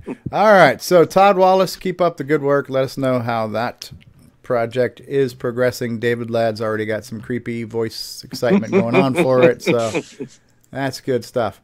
Now, I thought this one was cool, too, because we've been talking about the William Barden book. And so David O'Connor had posted, he's getting back into the CoCo community, was digging through some stuff and came across some ancient relics, right? Some ancient manuscripts from the past. This is an archaeological find here, right? So the old William Barden book and the TRS-80 Color Computer Technical Reference Manual, right? This was found in the Great Pyramids of Giza, wasn't it? Yeah, right next to the Dead Sea Scrolls, right? So, so that's very cool. So I love it when people find their original stuff. I don't have any of my original stuff, so that's cool. Yeah, that Barton book there was 3 of them on eBay, and once we talked about it here a couple weeks ago, they all 3 disappeared within a couple days. Yeah, maybe we're driving up prices here, right? So, so I'm not sure how many of you are familiar with Luciano and in the Brazilian community, but here he is showing off some of the Brazilian CoCo clones, and we have also seen our friend Diego, who owns 100% stake in all of the switcheroos sold to the country of Uruguay. But Diego has got at least one different CoCo clone, and these are kind of cool. So it's kind of cool to see these pictures. And in Brazil, they've got their own kind of CoCo clone fest, right? It's like our CoCo fest that they do once a year. The only difference is they have like women in thongs dancing and feathers coming out of their backs and stuff. So the Brazilian version of CoCo Clone Fest is a little bit better than ours. So now let's kind of look at that. We got the Pac-Man transcode going on there. That's a real CoCo. Here's some cloned CoCos. So good stuff. So I thought that was worth sharing because we don't see the Brazilian clones very often. We hear about them. We don't see them too often, right? And by the way, there'll be links to all of these things in the description of this video. You can also go to the CoCo Facebook group, which is where I'm stealing everything from. Now here's Nick's neighbor, Chad, who was on earlier, right? So Chad's posting some pictures of these. Anybody have these multimedia sound docks? I think these things are cool. There was one at the show. Yeah, there was one on the auction, or where the guy was selling in his truckload of Tandy. It was above a monitor on a Tandy 1000. Yeah, I wonder how good these speakers actually were. You know, because they probably didn't have a subwoofer or a really good low end or anything, right? They did have a subwoofer. Oh, they did? I believe the bottom one would be. Yeah. Yes. Oh, this one has an equalizer and everything, huh? Yeah. It actually sounded pretty good. Yeah. And it was designed to kind of go right underneath your monitor, right? So it was kind of like between, like on top of your Tandy, and you put your monitor on top of that. So it was like a monitor stand, and you had your different volume knobs, your bass, your treble, all that kind of stuff. So it would have been perfect if they would have added the functionality of a, switcher. Like a power switching thing. Yeah. In addition to that. Yeah. Cool. Yeah. So I thought that was cool. These are neat little things. I guess if I got one at an auction relatively inexpensively, I would probably pay. I don't know that I would spend like a lot of money in shipping on eBay and stuff to get one, but if I found a deal on an auction, it would definitely be nice to have. They're 40 and up on eBay. Oh yeah. Yeah, they're pretty expensive. Yeah, a little too rich for my blood. I don't have David Ladd money, you know. So now this one is John Laury, who is going to be at Tandy Assembly, and was in our chat earlier. So John posted this video of showing off some Space Invaders using the get and put command, and I thought this was really cool. Anybody else catch this? Yep. Yeah. So Yeah, I got it. This is kind of neat. I mean, these look like the actual literal images, the bitmap characters from the real game, and I guess he's just using get and put for the two different animation cells of the aliens and putting them back and forth. I think he was discussing how he's doing he's doing page flipping and PCLS and things like that. So, you know, it's kind of a neat little project. It's kind of like when I started with Cosmic Aliens, it was just more like of a proof of concept. Can I get and put things? Can I put them on the screen? Can I move them? You know, and then from there it just kind of evolved into a game. So it'd be interesting to see where this goes, but it looks really cool. I mean, this looks like the real Space Invaders, you know, and this would be something that would be kind of cool to do on like the CoCo VGA, where you could turn in your text characters to look like that, and you could just print them on the screen, and never have to worry about getting and putting or clearing the screen and stuff like that. So I thought that was kind of cool. I love seeing things like this. So anybody have anything to chime in on that? What you saw, your thoughts, reactions, anything like that? Well, John just chimed in on live chat. Oh, okay. I hand converted from a zoomed in sprite sheet and stored the data into data statements using zeros and ones. Okay, there you go. All right, so just like looked at like a graph paper of it and then turned that into pokes and poked it into the screen, huh? Wow. Okay. Okay, so you use pset, and that could have possibly poked them too, but yeah, that would require some binary conversions. You'd have to merge the bits together first. Convert the bits and stuff. But yeah, neat. No, I did give a suggestion to him. I don't know if he's had a chance to try it yet, but I was going through the Extended Basic Unraveled book, and there's for the PCLS command, there's a couple of memory locations that store the start and end of the screen, because of course with different P modes and which page you're on, it moves around. But you can actually modify that so it's not on those big 512 byte chunks. So you can actually change PCLS just to cover, say, where the aliens are. Yeah. Which would speed up the routine. So I suggested you might give that a shot and see if it made any difference on the speed. Yeah. The other thing you could probably do, since he's getting pudding, as he's got it there in that demo, getting and pudding, when you just say he's doing the game, when you shoot an invader and hit one, being able to just L poke directly to the get put buffers to erase that respective alien, so that way your game keeps getting and putting as per normal, but the aliens would start disappearing because you've erased it from the copy that's stored in the get put area.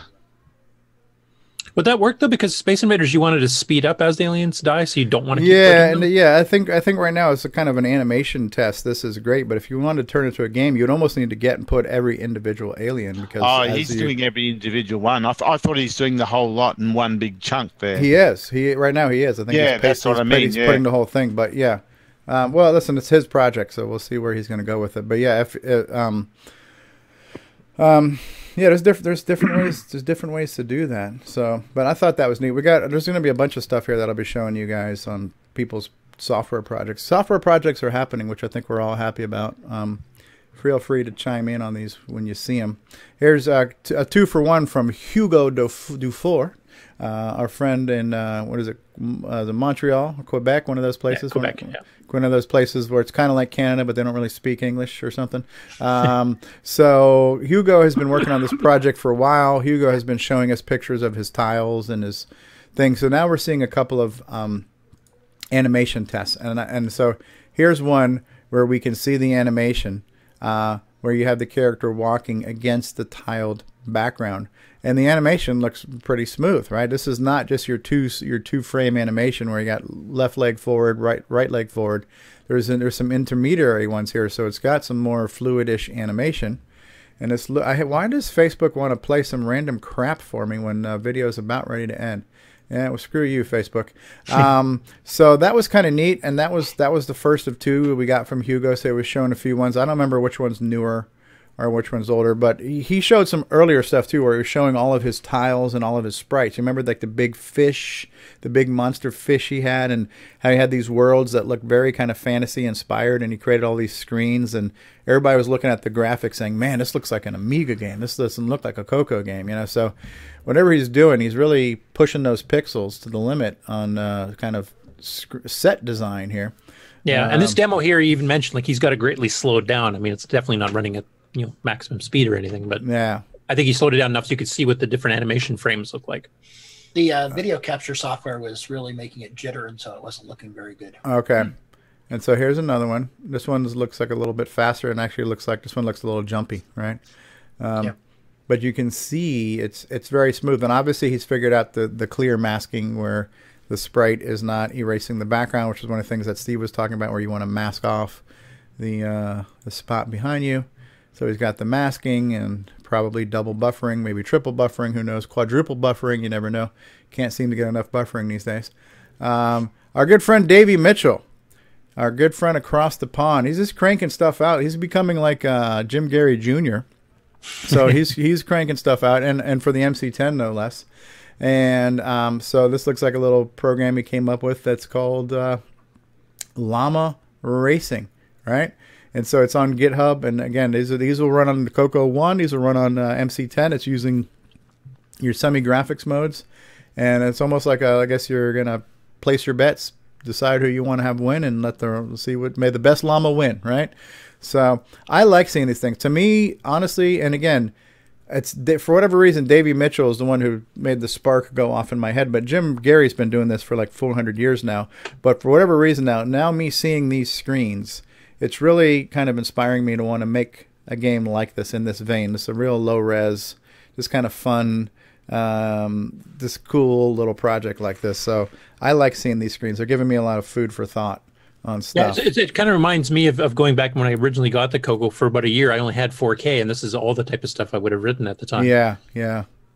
Mine was 16, but I didn't have extended basic, so I was also limited to a lot of stuff like this. I did a lot of the Snake games, the Tron / Snafu type stuff where you just kept setting your pixel and try not to crash into your tail. I did a lot of silly little games like that, So, but these are neat. This reminds me of what Jim Gary's doing. Diego did one recently with the hippo where you're trying to pull the crap out of the hippo's teeth and stuff like that. So neat stuff. And if you actually print this stuff using print at and using turning these into strings, you can throw this stuff on the screen in BASIC very quickly and get some simpler animation. Not quite as good as the animation that we just saw Hugo Dufort do, because you've got a lot less pixels.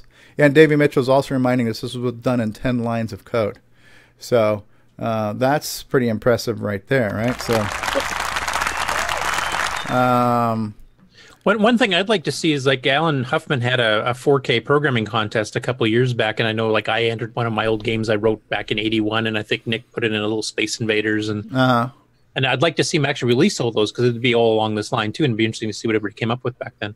Yeah, definitely. So good job, Davey. Keep the hits coming. Keep us inspired to give Jim Gary a run for his money, because you know what. Now this feeds right into what you just said here, Curtis, because I caught this one and I thought this might be fun for us to do here on the show maybe. But he says, I saw a YouTube video about a 30-day challenge. It was to make a game on the C64 written entirely in BASIC, no assembly whatsoever. So I thought, what about the CoCo? Would that be a challenge this group would like, right?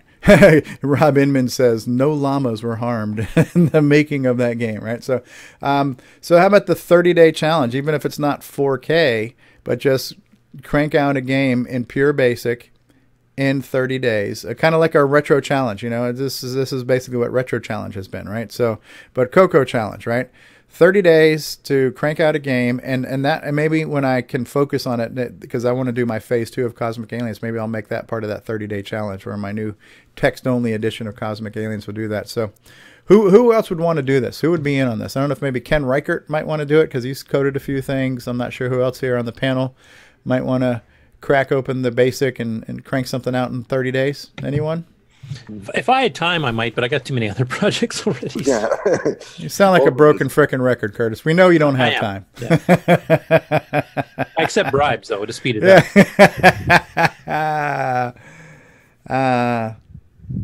So, yeah, I would be interested in that. Maybe get a few people together and do something. In the spirit, good-natured competition, because competition can bring out the best and the worst. Rob Image says 30 days to crank out a game in Basic 09. That might be interesting to see what could be done. So that was Kevin Orbaker who posed that question. I like the question. I'm going to like the post, and I don't know if we want to maybe consider doing this at some point in time. We'll start the clock. Like maybe we say, Ken Reighard just jumped in and said, sure. So maybe we start the clock, I don't know, maybe December 1st. And so that actually gives us 31 days, or the winner's announced on New Year's Eve or something like that. We start the clock, and I don't know who's going to judge. Maybe we'll let David Ladd judge. The winner gets a free lap dance from David Ladd, something like that. So interesting. Gets one from Grant. But you got guys like Davy Mitchell and Jim Gary who, if you're going to try to compete with the quality of what they can do, we're not going to be able to do that. But in the nature of fun and creating something for the CoCo, I think it's all good, right? Now, I think another idea along that line that might be a good idea is to actually at the next CoCo Fest is have one, say, Saturday. What can you program that one day? Yeah, 1 day programming challenge, right? Have Jim Gary being the judge. Be the judge, yeah. Be good, yeah. Jim Gary be the judge, right? And he would have no bias towards an MC10 only version of any games or anything like that. He'd be completely fair and balanced. Is this the only thing that would be a bit of a complaint? It's taking you a whole 30 days to do this? I do about 5 of these a day. So Paul Thayer, for those of you not aware, Paul Thayer, creator of Timberman, starring Ron Delvaux. So Paul Thayer's got a handful of projects he's working on, right? One of them was a game that was called... what was the one that was like the Duke Nukem type game? I forgot what it was called, but it'll come to me. But this is not it. So he's also working on his own clone of Downland called Downland 2. So his own spiritual successor or sequel, I guess is the word we're looking for, right? So the official, unofficial sequel to Downland, Paul Thayer's Downland 2, and what we're looking at here was just a mock-up where he's taking some of his tiles and some of his things, and he recreated the first screen from the original Downland.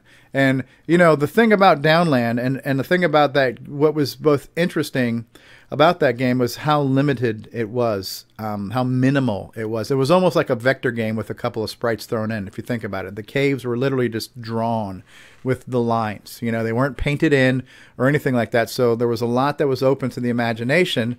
But I think that was also kind of a unique style to that game, and it worked for that game. What we're looking at here is full-on rendered foregrounds and backgrounds in 16 colors, and it just looks more like an NES style game, and you can't complain about how good it looks. But seeing this, would I buy this game? Would I want to play this game? Absolutely. But I also look at this and say, you know what? The original Downland had a fairly unique thing about it with its somewhat minimal level, art design. It's also been fun watching Paul, like when he did the original screenshots, his backgrounds of the background of the cave were, brighter colors and a little bit harder to see. So you're watching the evolution as people give suggestions, kind of dim the background a bit so your character will stand out better. It's fun watching that evolution.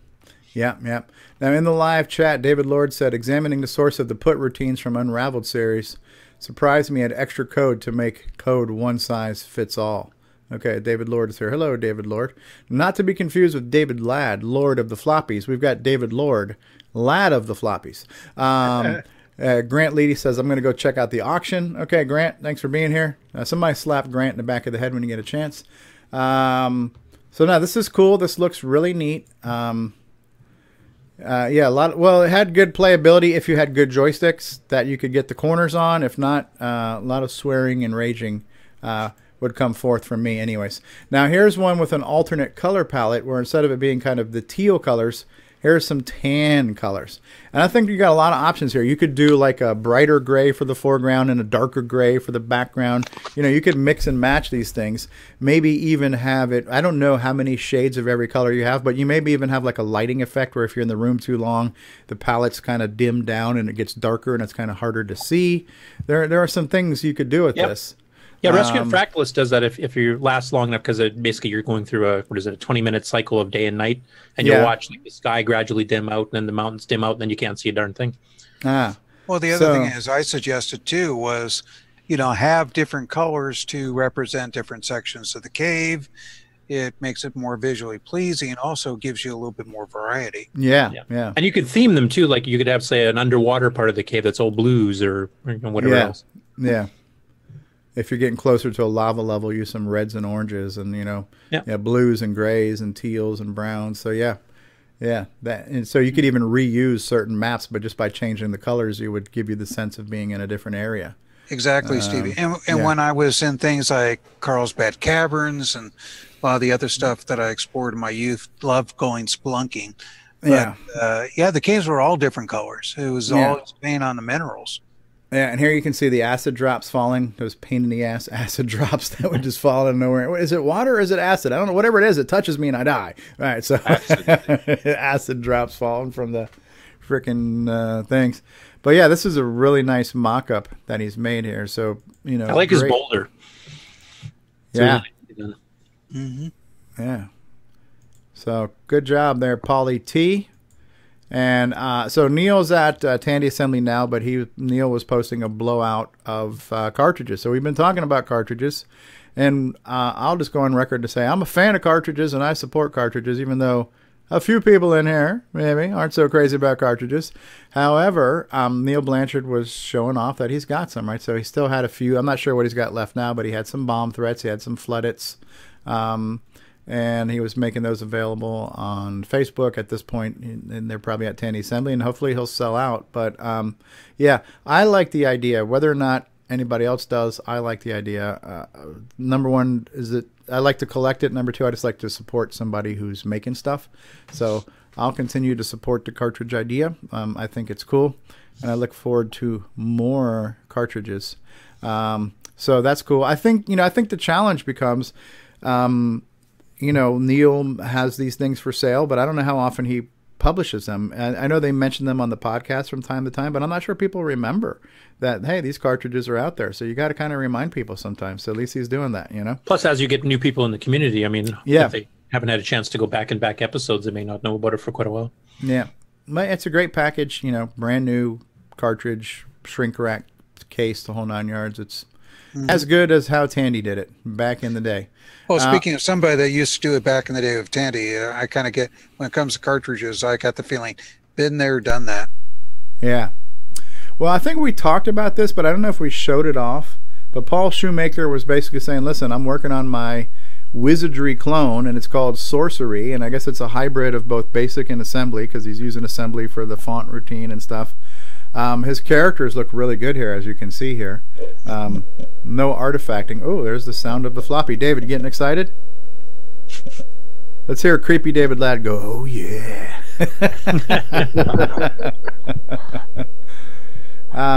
So here, this is kind of cool watching this. This is kind of Dungeons of Daggerath-esque, minus the pixelization of it. It's perfect lines.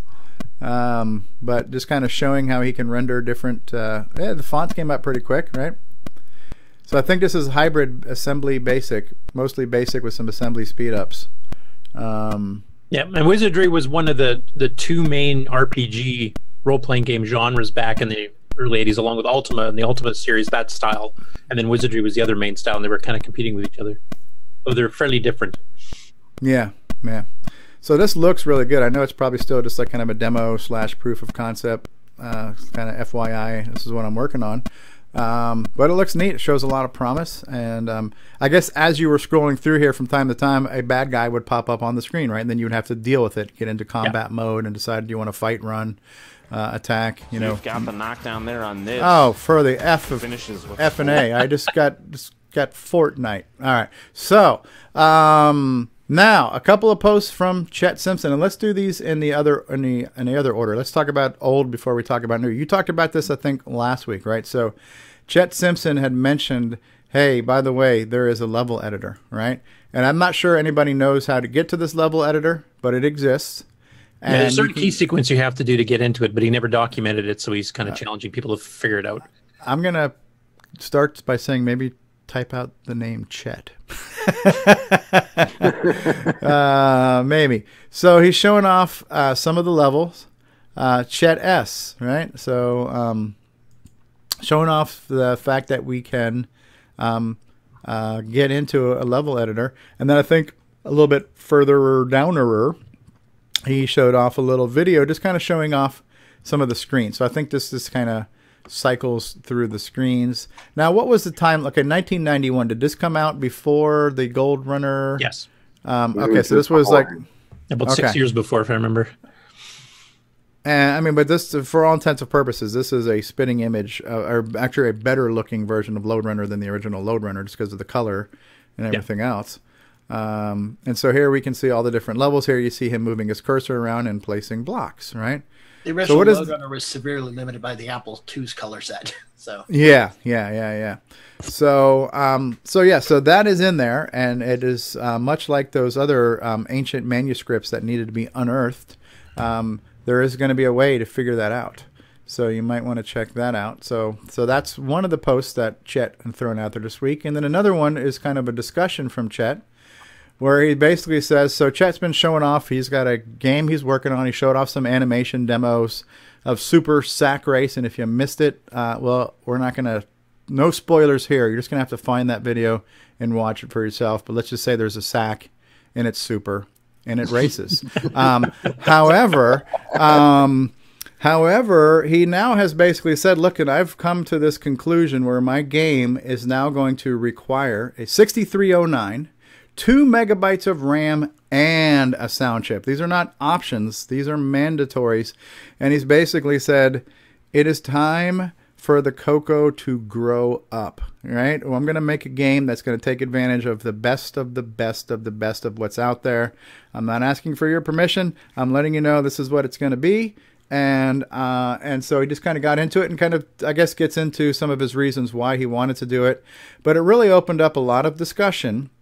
And again, we all have our own opinions on this area, and some people are like, listen, I'm a purist. I don't believe in opening up my case. I don't want to desolder. I don't want to do this. I don't want to do that. And that's fine. And everybody's welcome to decide how they want to use their machine or not use their machine. But I don't think what he's doing here is anything different than what happened with PC gaming, right? So when the original IBM PC gaming, well, we had 4 colors on the PC for a while. And 1-bit sound. 1-bit sound. And then, then EGA came out, and then VGA came out, and then the AdLib, and then the Sound Blaster, and the Disney Sound Source, and the Gravis Ultrasound, and the Roland MT3 YOU EIO chips, and all these things, right? So as new things became available, people wrote games to take advantage of these, and guess what? The software sold the hardware. People bought it. Nobody says, oh, I don't want to spend $99 for a VGA card. They just shut up and they did it. They bought the VGA card, they popped it in, and they were able to play Castle Wolfenstein. You know what I mean? So when these things came out, the software sold the hardware. Now, in 1988, it was probably very expensive to do all these things to your CoCo 3. Nowadays, you can upgrade to a 6309 and the 2 megabytes with labor included for $100, maybe less than $100, right? So again, maybe some people, they don't want to. Maybe some people, they can't afford to. And I get it. I'm not here to judge. But I don't think that's a lot of money. And again, I know Nick Marentes, and God bless him. He's still here, right? Bless his heart, right? So Nick Marentes doesn't want anybody to have to spend any money. But, sometimes I just want to smack him and say, Nick, shut up. People have money. In the United States, we're not like eating dirt like you do in Australia. We can afford a $30 add-on to a cartridge. You know what I mean? It's not that big of a deal. So, I mean, God bless you for wanting to save us money, but I don't think adding $30 or $100, if your computer is upgraded with all these specs now, you can run everything. You can run ease of use now, right? You've got a sound chip. You've got you've got this memory. Not only can you play new games, but you're now positioned for other things. And the more software pushes us propels us, and the better the CoCo platform becomes, guess what? We can now have bigger, better software. My opinion. Yeah, I agree. And then to be honest, the other platforms do this too. I mean, Amigas have PowerPC upgrades. Commodore and Apple have the 16-bit 6502 upgrades. I mean, that run at 8, 12, 15 megahertz or whatever it is. So, I mean, everybody else is doing it too. This is hardly unique to us. Yeah. And actually, to tell you the truth, Chet's the perfect person to do it too, because the guy is very knowledgeable, and look what he did with Gold Runner 2000 and all the rest of them. Yeah, and Nick's doing it with the 6309, and Nick's able to do it without requiring that. But again, the fact that we have people who are not asking for permission, hey, you know, because you get into this whole feature creep thing. Well, number one, is it okay? Well, I hurt your feelings. How do you feel about this? Will you support me? Will you be my friend? You know what? Sometimes you just got to say, listen, I'm the game guy. I'm making a game. It's going to be a badass game, but it's going to need this. So if you want to play it, you know, put on your big boy pants and buy a frickin' chip and shut up, right? Yep, or exactly. And the other thing that's different from the old days too, I mean, if somebody just literally can't afford it, you can run this type of stuff on an emulator. Most of the emulators now support 2 meg and 639, both MAME and VCC, especially once VCC gets completely fixed. Yeah. And if they start supporting the sound chip, well, then there you go. You don't have to tear apart your CoCo if you're a purist. Right. And I respect that. If you are a purist, I respect being a purist. I also respect having financial limitations. I understand that. So I'm not sitting here and saying I'm not completely insensitive to it, but I don't think that these are scenarios that should hold back progress. You know what I mean? So this is progress. I think probably even the purists have some machines that aren't that in good a shape, you know, visibly. And so, you know, why not do something with them? You know, the first CoCo one I ever got was a 4K with the badge. It's like, yeah, you know, I'm not going to do anything with this. It's going to stay that way. But I got another CoCo one. It's got 16K. I'll probably bump it up to 32 or 64, you know?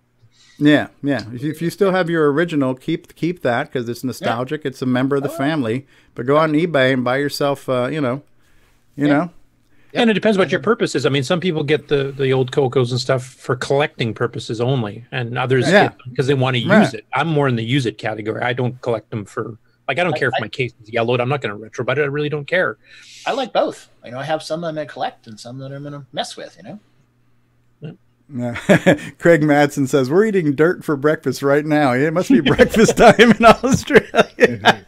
I just pissed off an entire country, by the way. Sorry about that, Australia. No hard feelings. You realize it's the second largest viewership of yeah, I know. I just lost half our audience right there. No, I know. I get it. Nick wants to save his customers money, and I respect that. But I believe, you know, and Nick's like, I don't want to add $30 to the price. And I really appreciate that. But to me and to a lot of people, $30 is not a lot of money, especially now when we have these sound chip options that it's a one and done, you know, where you can buy the pass-through sound chip. Nick's also doing it, though, to try to keep his audience as wide as possible, too. And I get that. Yeah, I get it.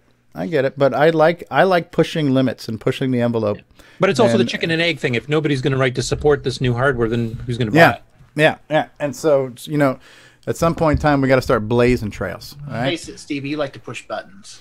Listen, I do. I already pissed off an entire country that said they eat dirt. So what can I say? You dirt-eating freaking third world scumbags. What do you want from me? So well, you know, I'm like Nick. It's, you know, we want to keep the cost down so the person can afford it. And the thing is, I understand Stevie where he loves to have this nostalgia feel.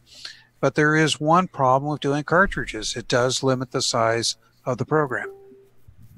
Well, you can do MMU hardware mapping and stuff, but then it gets more expensive in the cartridge. No. Your source material is limited. For example, Z89 would not fit on a typical cartridge. The disc, the floppy disk, gave it much more storage. Yeah, So I mean, there are ways around that now because there is, like, if you even if you take, like, you know, RoboCop or something like that, which had a 128K ROM bank switch, and we've got flash ROMs now that'll get around that. But that's still an extra cost compared to just putting it on a floppy image. Right. Yeah, or SDC or hard drive image, whatever. Exactly. The case may be. Yeah. That's what I'm thinking is SDC. And with the SDC, you can be in hard drive mode and have even more storage. Yeah. So Absolutely. And by the way, Australia, we love you. We know you've got more than dirt. You've got Vegemite. Yeah. Right? You got wallabies. And to be honest, it might just be Nick that's eating the dirt. You know, I think the breaking news. Breaking news. What is it, Ron? Yeah, there's a ring around Uranus. Is that anything like brown skids? So that's all I have for you. And there's the nice picture of Ken with Stuart Chifiet. Ken with Stuart Chifiet. Yeah, I think I got that one queued up somewhere. So okay, good. All right, wearing the CoCoTALK shirt, flying the colors. So I just like the fact that it's nice too. Number one, he's not really asking for permission, but he is saying, listen, here's why. Here's the benefits you get. Here's he's kind of giving you kind of a technical breakdown of this, and he's basically saying, listen, if you this is what I'm doing, and if you want to play it, this is what you're going to need to play it. But I'm hoping that this is going to drive more hardware sales. Just think about that.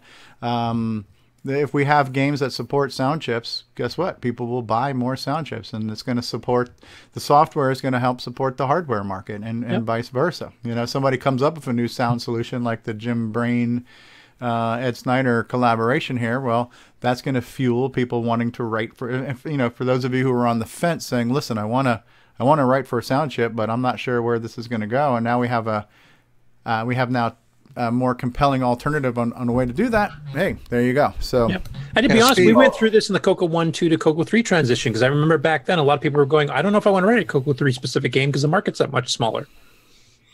Yeah, I jumped on the CoCo 3 right away with Tandy. It was just like, hey, I've got more colors. I was complaining about that. I got a programmable timer to do sound. Okay. Palette settings, you can do palette animation, all kinds of stuff. Exactly. Now, when I was at a company called Nova Logic, they came out with this game Apache, which was a helicopter simulator, and everybody kept saying it's never going to sell because it requires a 4 meg, PC, 4 meg, and there's like less than 5 or 10% of the computers were were that high. But the thing is, it was #1 in sales with EA for 3 months straight. Because everybody that had a 4 meg computer wanted to prove that 4 meg was useful. Yeah. I wanted to do what my friends couldn't do. Yeah. And so, hey, right now we've got Richard out there with his boomerang board that can do 2 megs, is it? Mm-hmm. Yep. Yeah. And Jim's brain's working on the CoCo Mem, which will go up to 8 megabytes at some point. So exactly. So if this guy wants to go through and require 2 megs, more power to him. Yeah. And if he does a game impressive enough, and I know Chet can, he's definitely got the technical skills to do it. I mean, back in the day when he was doing Gold Runner 2000 and Digger 2, which is kind of the sequel to it, he was planning on doing an expanded version that required at least a meg or 2 back then, and at 639, because he wanted to have, I think it was 3-channel sound, plus he wanted the score to be kept on the screen at the same time. And the 3-channel sound he was doing wasn't going to be just the loops he has in Gold Runner 2000. It was actually going to be a soundtrack. So he was planning that even back then. Mm-hmm. So, and listen, it takes a lot of RAM to animate a sack fluidly. So,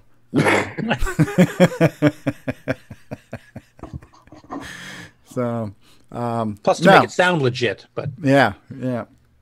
So I applaud the effort, and I can't wait to see what he makes. I'm looking forward to all the new CoCo offerings that people push out of there, which I think is cool. Now we have a catchphrase on this show, which is the switch-a-roo lets you connect your CoCo to a modern display, right? But for those of you not aware, there is also another way to connect your CoCo to a modern display through a technology that's known as RF. And so here we have Jason Downs showing a picture of a brand new TV. He goes, here, if anyone was curious of whether or not a small, cheap 2018 store brand TV from Best Buy still had an NTSC tuner in it, well, guess what it does. He says the specs only list it as a digital tuner, but here you can see he's got it tuned to channel 3. And he's got his CoCo plugged into it, and bam, it's up on the screen. So there are people post questions all the time saying, what's the best way to get a clean output from my CoCo? Should I do a composite mod? You know, should I do this? And honestly, the RF, believe it or not, is halfway decent. I think the challenge was back in the day going through that switch box and the old crappy screw-on leads and everything else. When you get that BNC to F type adapter and you just convert your TV to accept the straight through RCA cable, boom, you're on. And there's nothing in the middle. There's that RF switch box is not there for signal loss or anything else. And I've actually gone the other way where I've taken a piece of normal coax that's got the screw ends on both ends, and then I convert one end to have the RCA male. So I plug in the thicker shielded coax into the back of my CoCo and then screw the other end on the back of the TV. And boom, it works. And the picture and sound are pretty good for RF, which is, 50-year-old freaking technology, There's one other thing you might consider. Back in the day, when you had it hooked up to a TV, if channels were strong on 3 or 4, you had that contend with, along with the signal you're generating. Right. And now there's nobody's broadcasting on that. Right. So that's why you had 2 choices, channel 3 or 4, whichever was weaker in your area, right? And since there is no competition on these low bandwidth analog frequencies now, there is nothing else to get in the way. Good point there, Ron Delvaux. Ron, you are Mr. Value Added to this show. You really are. You just chime in the right time with the right thing. Well, not always. Right? we did have a planetary update for no reason. You also have to remember, too, is it may be older technology, but it's also proven and perfected technology by now. Yeah. So, and this will still support artifacting. A lot of people, there was a comment or thread the other day saying, I thought artifacting had something to do with the CRT. And it had nothing to do with the CRT. It had to do with the tuner and the color burst and how the tuner interpreted color based on something, And so artifacting is not a byproduct of the tube glass, but more of the picture receiver circuit thingy, right? Yeah. It has to do with how NTSC is encoded.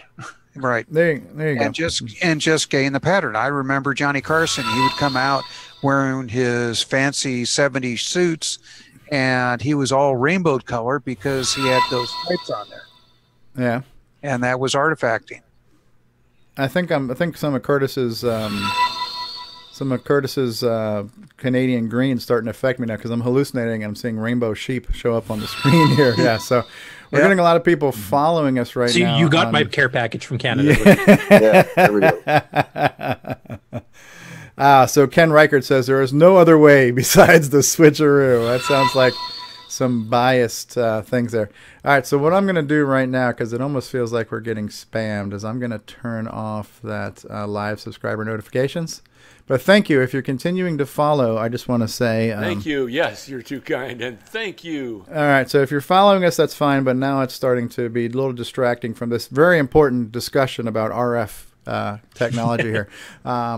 World needs to know this stuff. So that was cool. So Jason Downs, thank you for sharing. John Laury says, yeah, Carson had a specific black and white checkered jacket that artifacted really bad. Yeah. It's like a walking Moire pattern, if I remember. Yeah. Moire. So anyway, so yeah, you can do it. You can still connect your CoCo to a modern display relatively inexpensively. Now we're getting to the end of the links here, but this was the link to Jason Reighard posting the Stuart Chifiet feed from this morning. So this was where he posted the link to it in Facebook, and then this is what it actually looks like here on YouTube. There's a link to these in the description of this video that you're watching right now. You can also look for CoCo Man on YouTube if you want to subscribe to him. So that's out there for your information. I'm looking forward to watching that. Here's a picture of himself. This is what Ron Delvaux was showing us. Is that here's a picture of Jason Reighard wearing the CoCoTALK shirt, standing next to Stuart. Stuart has weathered well, right? He's aged well. He's held it together. Looks like he looks a heck of a lot better than David Ladd does at this point. So, good job. So there you go, Jason. Getting his photo op going on there at Tandy Assembly. Now, Nick's neighbor, Chad Edward Cunnington, he posted this, and I thought I would share it because we were doing this not too long ago, but the Mark Data Products games, like your Black Sanctum, your Calixto Island, and so on. There's a website here, which I was also linked to in the description of this thing, but you can download, for example, the art cover. And what does that look like? I don't know. So here's the art cover to Calixto Island, for example, right? So you can get the artwork. We have the CoCo bins, but there's also the PC ports of these. So these were ported, I guess, to MS-DOS. So you could probably run them in DOS box. CGA graphics. So there's a site where you can get, and I believe somewhere in here, there's some maps. So for example, the Black Sanctum, here are maps. Somebody actually drew these out, hand drew like the flow chart. I'm trying to remember, but I think the maps might have actually been from Stephen O'Dea and Bob Withers, the guys who wrote these, because they actually had their own site that had put the MS-DOS versions up at one time. I don't think it's on the web anymore, but I think the maps when they designed it. Okay. I might be wrong, but I think that's the same ones. Okay. So here's an interesting flow chart showing you if you go north, south, east, or west, where you're going to connect to. So a very interesting flow chart of the maps themselves. So there's maps, there's art covers, and then there's source code. You can get the source code for the CoCo if anybody want to look at the assembly language. There's source code for the PC. Then here they have this. This is obviously probably an older website because they're linking to MES, and they're linking to the ROMs you would need to run a CoCo on MES. So those are kind of there. There's a Color Computer 2 emulator by Jeff Vazasur. This is a what is the word? I forgot the phrase for this one, but whatever, compelling something or another. I don't remember what we called it, but that was our running joke a couple of shows ago. Anyways, viable alternative, right? So this is our viable alternative here to run Jeff's Vazasur emulator in something, right? Run an emulator to run an emulator. But yeah, so this is an older site, but I thought this was definitely CoCo related here, right? So you got your Mark Data products. You can get the CoCo version. You can get the PC version, get the source code, you can get some maps and kind of see where all the areas are. So, and then there's also a link here to a page with the walkthroughs. So here in the walkthrough, this is like a, it says this Mark Data adventures were created by Bob Withers and Stephen O'Dea, and you can get them on the CoCo and the PC. So for example, were we playing the Black Sanctum before? Yeah. Okay, and here it is, step by step. Go here, do this, open this, look at that. Whatever. I mean, in a way, this kind of takes the fun out of it. Cheat sheet. It's a cheat sheet. And how I like to approach this, because for myself, when it comes to playing a game, I would rather experience as much of it as possible. So my wife, like, she plays Final Fantasy.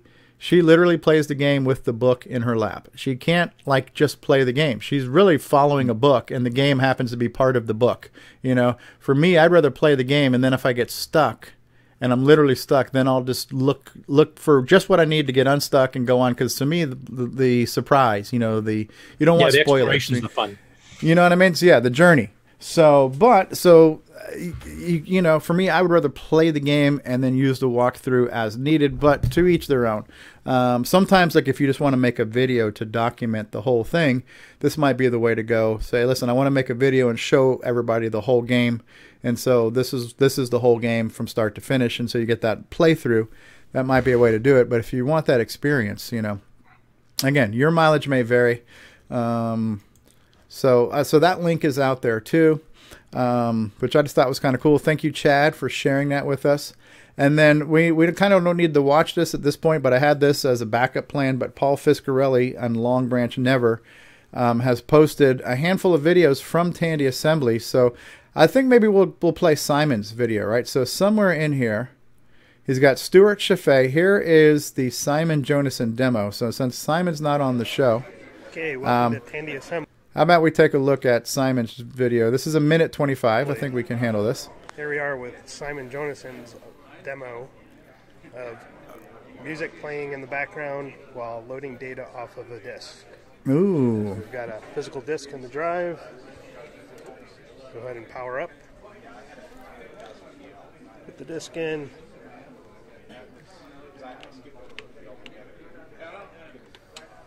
Great looking monitor. Yeah, hell yeah.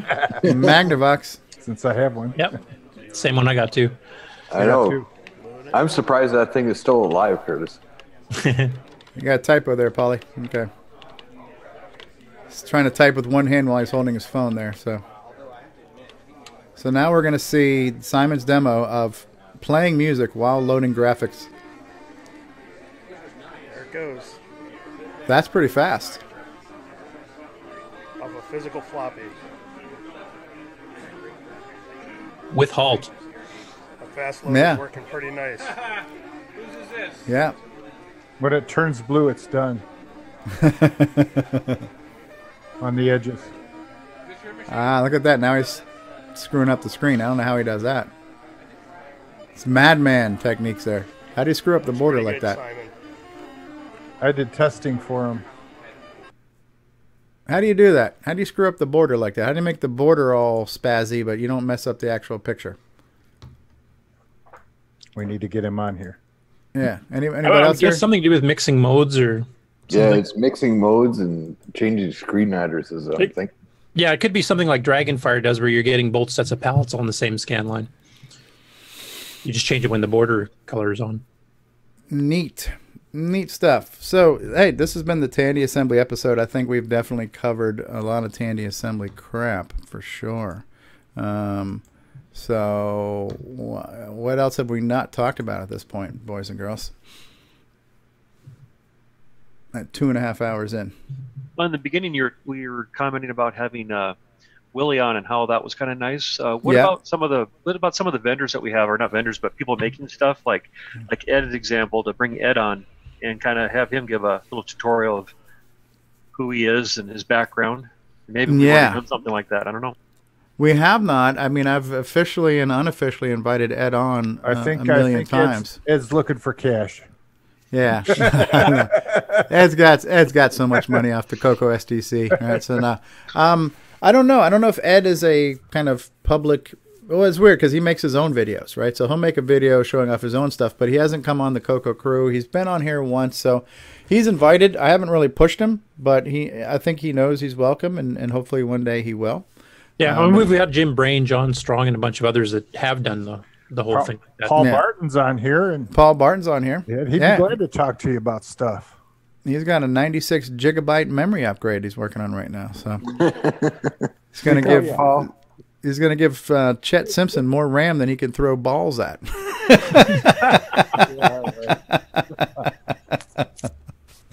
There you go. Paul's, you're nothing like that guy that does the experiments with electricity and winds up zapping himself. It makes a pencil burn on fire and stuff like that. Oh, Tesla. Yeah.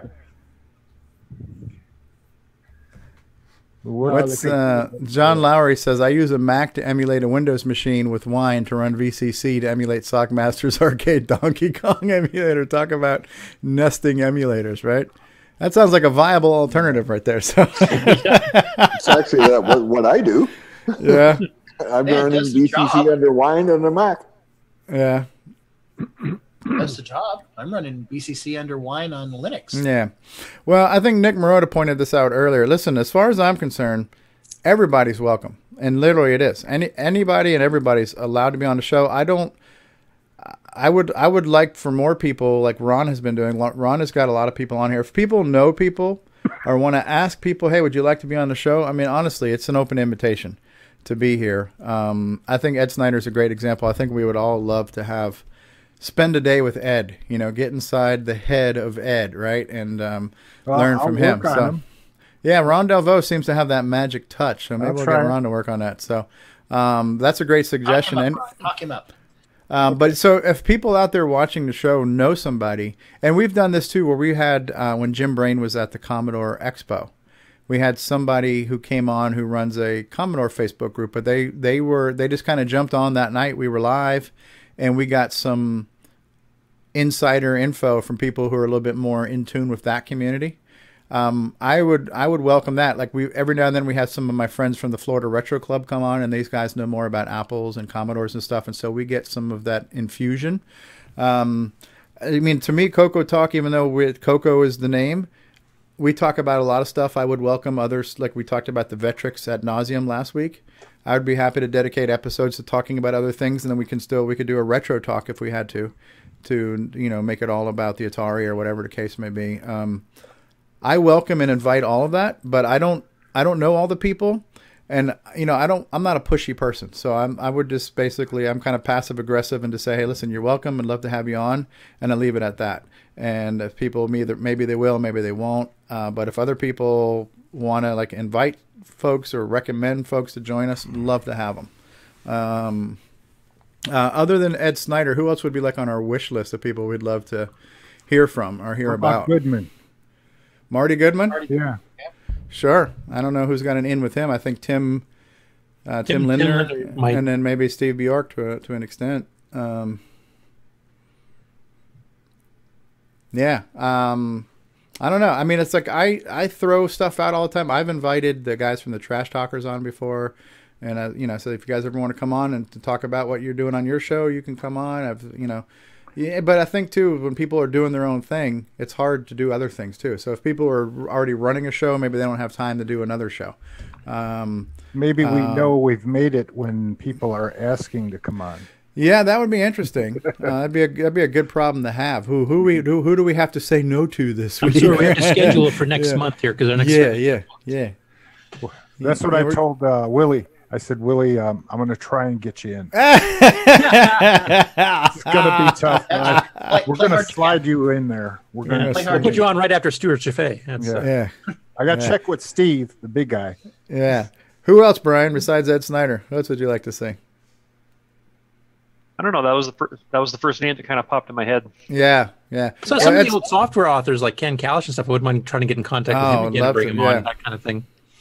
How about the guy that did, was it Photon? It was selling the... Jeff Steidel? The Sundog Systems guy? Sundog Systems, yeah. Sundog. Oh, yeah, Glenn Dahlgren. Yeah, he was popped up recently selling new old stock. Yeah. Hugo Dufort. Yeah, I'd like to hear from him. Yeah. I mean, I think a lot of these guys know. I think Rob Inman says, can we get Charles Tandy calling in from heaven? He's rolling over in his grave right now, wanting to sing what happened to his empire. Ian Maverick would really be a good choice. Yeah. Ian has done an interview with, I think maybe he did it. I think he maybe did it on Randy Kiddink's show. But yeah, it'd be great to have him on. So I'm going to say it now, and I'll say it loud and say it clearly. Everybody's welcome. And as much as we want to hear from people like Ed Snyder, by the same token, if you're not Ed Snyder and you're just a guy who had a CoCo and you like the CoCo, if you're passionate about the CoCo, you're welcome too. You know what I mean? Because that's what I think is great about this show is that we have our enthusiasts and we have our experts, and it's a nice mix, right? I believe the show is a great cross section of the community, right? We've got people who are just passionate, or maybe even some of them aren't even that passionate. It's real casual. Oh yeah, I still have this thing. It's kind of neat, whatever, but yeah, here's a picture, go to hell. Or to some people are like David Ladd, like, oh yeah, so we're definitely a melting pot of and I want everybody on the show. Yeah, it'd be good to have people that had CoCos back in the day to people that are retro collectors that just picked one up the last year or so and didn't really know about the machine. All kinds of viewpoints would be nice to have. Yeah, I kind of surprised myself when we were kind of giving Willie the short history of what we've done in these past few years. I kind of reminded myself, man, we've actually done a lot. There's a lot of software that has come out. As much as we're bitching for new software, there's been a pretty good amount of software that we've already taken for granted. Taken for Greg. Taken for Greg. Robin. Another thing that's cool is whenever you do a commercial, which we've never had this time, there's a lot of people on there. What do you mean a commercial? You mean like to support us? Oh, well, we can pull that up right now. Yeah, never mind. Sponsors. I you haven't done a commercial for a while, Steve. All right. Well, we'll take a look at the sponsors. Let's let Ron go. Let's let Ron go drain the Timberman while we take a look at our sponsors, and then I'll run a commercial break here. And a lot of these guys right now are at all the cool kids are at Tandy Assembly this week, while the rest of us losers are here on CoCoTALK. So Brendan Donahue and the CoCo VGA project, check that out. CoCo VGA. Another way besides RF to get your CoCo on a modern display, you have CoCo VGA as an option. Richard Lorbieski of Boyson Technologies at Tandy Assembly today. Boyson, BOYSON Tech.com. He's out there. He does upgrades. He does repairs. He makes the boomerangs and the joystick adapters and the memories and the protectors and the guardians and the thingamajiggies, right? Jim Brain from Retro Innovations makes all kinds of stuff. He makes an 18-port, a 96-port, and a 437-port multi-pack. He's got products for the CoCo, for the frickin' Commodore, for the frickin' Texas Instruments, you name it. I got your product right here, right? So Retro Innovations at retro.com. Cloud9 Technologies. Mark Marlette, we saw his table. We didn't see Mark. Mark looks kind of like a timberman, too. He's a hunter kind of outdoorsman. He has the flannel shirts on sometimes. So we saw the Cloud9 table. I didn't see Mark Marlette, but they've been making CoCo hardware since, 1924. Cloud9tech.com. Check them out. Our good friend Tony Jimenez, maker of the SD Pack project. If you want to make an SD card, boot up like a ROM pack, DIY, go to sdpack.com. Jason, the CoCo Man Reighard, maker of the switch-a-roo, brother of Ken Reighard. He has a new product now that's called the Wallaby, capital Y because it's a Y cable. Why?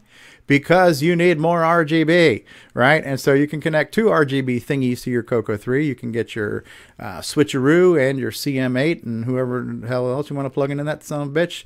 You can get that at CoCo3ScartCable.com or CoComan.biz. We are now on Roku. There might have been a small delay. I think Ron Delvaux was, he didn't get those satellite buttons pushed in time for the uplink to happen, but we're streaming live on Roku. Thank you to Roger Taylor on the CoCo TV channel. If you want to be like Jason the CoCo Man and wear a cool CoCoTALK t-shirt when you go out in public and have all the ladies want to know your name, you can get one of those shirts at our retro swag shop at 8bit256.com. You can check out CoCo links on the web, imacoconut.com. You can reach us on the web at cocotalk.live. Send us an email. Send us some feedback. Tell us how much you like hearing David Ladd say, oh, yeah. And the CoCo Crew, the podcast that launched a community, the podcast that launched a nation, CoCo Nation. Check them out at cococrew.org, Extructus Productions, FD501.com, and last but not least, the guy who we all want to have on the show. We want to pick his brain. We want to get inside the head of Ed Snyder, a.k.a. the Zipster at the Zipster Zone, ZIPPSTER Zone.com. Check out all of his cool stuff. We're now going to take a commercial break. And Ron, did you pee already? All done. Ron's done, but we're going to take a commercial break now, so we'll be back here in just a moment, folks. Oops, wrong button. There we go. Hello, I am David Ladd, and you are watching CoCoTALK, the nation's leading live CoCo podcast. Oh, yeah.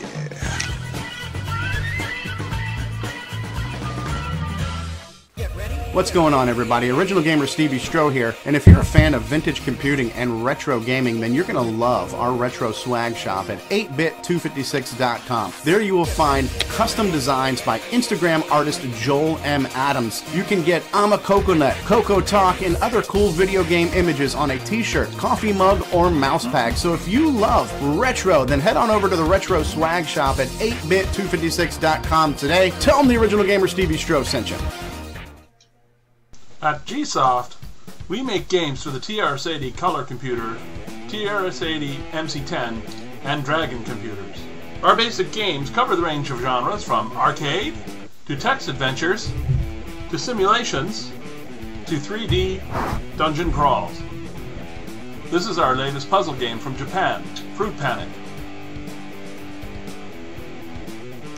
So come on and drop by our website and download our latest games. Radio Shack has a great gift idea for the whole family. Fast action TV games, and they're on sale. Get this 6-game model for $29.95 or the 4-game model for $21.95. With rising entertainment cost, that's a real bargain. You play hockey, tennis, squash, and more. Easy to hook up and great family fun that lasts all year long. The sale price TV games. Only at Radio Shack, a Tandy company. now return you to CoCoTALK. And I just like to say, for the record, that in Australia, I'm pretty sure they don't actually eat dirt. So Nick can probably confirm drink it mixed with water. Well, what do you think? What do you think Vegemite is? Hey, it's dirt mixed with car grease or something.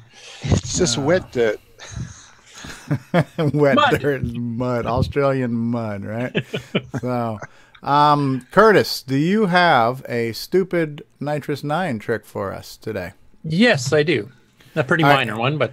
And Nick Marentes, were you going to show us off the CoCo Max cartridge from Ian Maverick? Should we let Curtis go first with his stupid Nitrous 9 trick? Yeah, put on the video intro, and away we go. All right, so here we go. Get ready for a core dump, everybody.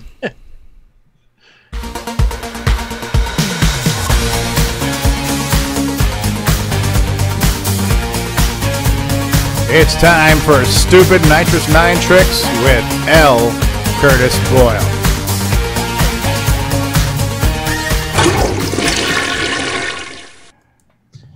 Okay, this is going to be a pretty minor one. If anybody's familiar with the OS9 Level 2 manual, there's a transparency on-off option. I know it well. I've read it front to back dozens of times. in different languages, even. Ease of use doesn't require that manual anymore. That's right. At any rate, it mentions in the manual that transparency switches if you're on a graphics screen and you're printing text. You can either have it transparent so it leaves the background alone and puts your text over top of it, or you can turn it off so that it actually wipes out everything underneath to make it more readable if you have some background. Now, one thing that the Level 2 upgrade had done was that they added a transparency in hardware text as well. What basically that means is it keeps it keeps your current foreground color that you've specified, and whether you have blink on or underline on, but it leaves the background color alone. Now, we put that into the original Nitrous 9 back when Bill and I were working on it, and then for some reason I think it was Alan DeCock pulled it out because he said it wasn't in the manual, so I'm not going to support it. I thought, well, that's kind of dumb because the upgrade had it, and why not add features? So on the ease of use, I don't think the 3.3 distribution on the repo has it enabled, but it is enabled on ease of use beta 1 and the upcoming beta 2. So that now works. You can add that to the manual. We're going to be adding it when we do the revised manual, but you can actually do some transparency on hardware text screens as well. Interesting. I mean, I could show a little demo, but there's not much to show. Show it. Yeah. Show it.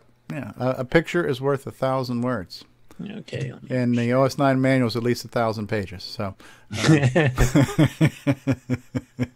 hey, is that showing up? That's showing up. Yes. So that's my little text program, our little tiny Basic 09 program that does it. And basically, I'm just going to be changing the colors and then putting some text on the screen, and then press enter to continue. And then I'll be turning the transparency on, which will then means I can now print the blink or underline attributes, which I'm not doing in this particular demo, but I am changing the foreground color, but it'll leave the background color to what was ever under there already, which means if a user in your program has selected they want a certain background color, you don't have to try to remember what it is. You can just assume that when you change the foreground color, it'll leave the background color alone. So that's what he said. Yeah. All right. Okay, this text is foreground color 3, background color 2. Press enter to continue. Yeah, and you notice I have underline turned on as well. Yes, okay.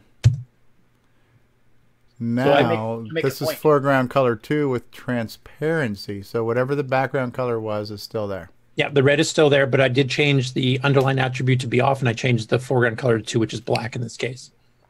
Okay. So it just makes it a little bit easier if you want to leave the background alone without you having to, store somewhere in your code, on each line of the screen.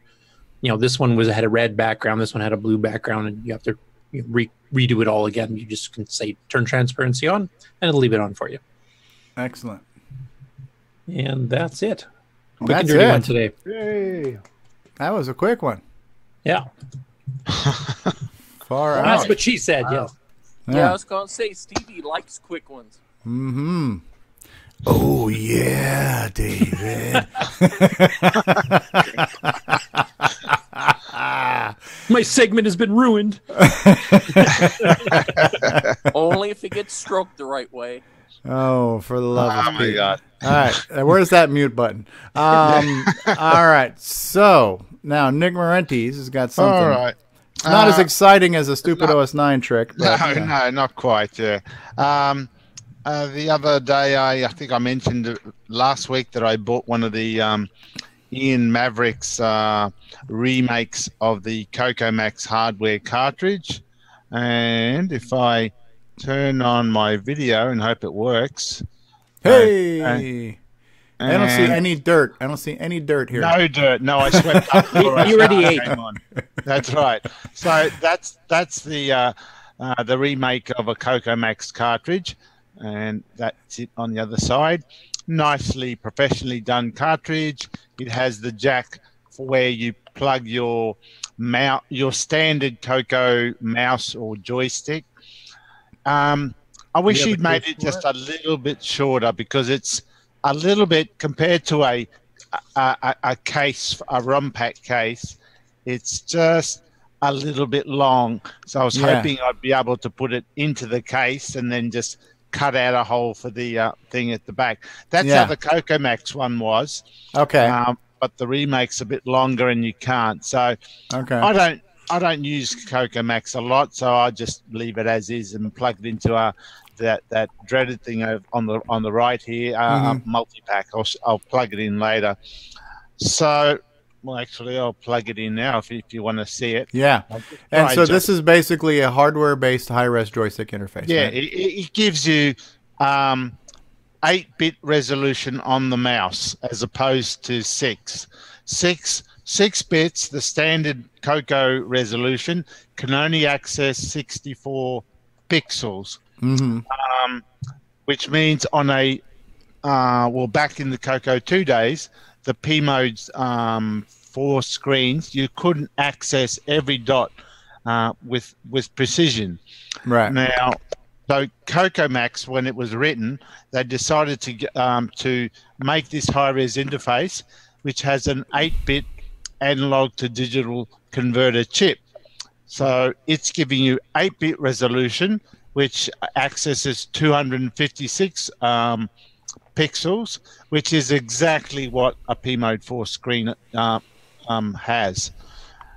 So now with CoCoMax, you can people have gotten the old CoCoMax program and hacked it to use a normal joystick, so you can find a version which will work with a normal mouse or joystick, but only at 64 pixel resolution, which makes drawing curves and lines by hand a bit jumpy. So it's hard to get a good smooth curve. It'll always be like a very staircase thing. So yeah, you still can't quite beat the hardware interface. So I'll first of all turn off my CoCo multi-pack and your multi-pack before we blow it up. Plug the cartridge in. You're a big fan of cartridges here too, right, Nick? Oh, I love them. I wish all software was on cartridge. I got money to burn. So then why is Popstar on disc? You save all that money on food, eating dirt, so you got plenty of cartridge money. And I'll just plug the mouse into the top of the CoCoMax cartridge, which I'm having trouble finding the little. There we are. So there we have that, and a mouse. Turn on the multi-pack. Turn on the CoCo. Now, unfortunately, my camera is a bit far away, so I'll just try to do a zoom extension here. Okay. And I'll just run CoCoMax 2. When I bought the cartridge off Ian, he supplies a floppy disk with CoCoMax 2. Fully licensed, right? We'll ask Tim Jennison who wrote it. Yeah. Actually, I guess Dave Stamp did CoCoMax too. Tim did the first one. Yeah. Did David Stamp write the second one? Colorway. CoCoMax 2? Dave Stamp, I think, wrote the second one, didn't he?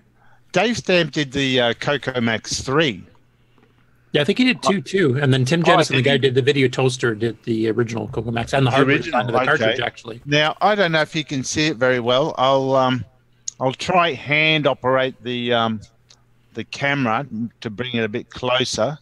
We can get Ron Delvaux on the Steadicam if you need him. Yeah, that's right. So there's the cartridge plugged into the multi-pack. There's CoCoMax 2. Yeah, and the mouse is there, and I can try do. I mean, this is going to be pretty unsteady as it is, but that's it there. Very Mac-like. Yes. Looks like Mac Paint or Windows Paint. Yeah. Now I'm trying to look at one screen. The only difference is the menu takes up 3/4 of the screen. One pull down takes up it does. screen. We'll try load a I haven't got a picture disc in there. Okay, bugger it. Okay, I won't show you any pictures, but that's it there. Yeah, and it's very smooth and fluid. It does support on a composite screen. You do get the artifact colors, as you can see on the palette below down there. Oh yeah. But now, Rob Inman has a good question here too, which actually I was about to ask myself. The patches that you and John Kowalski did to do high res in software, would that work on a CoCo 1 and 2 as well? Is that fast enough? It may do. The CoCo 1 and 2 runs slower, so it may not work as well. But because you wouldn't need 640 res either, so you wouldn't be needing its higher res, so it would be possible. But yeah, we haven't bothered to try just yet. Okay. Yeah, it should be possible to a degree.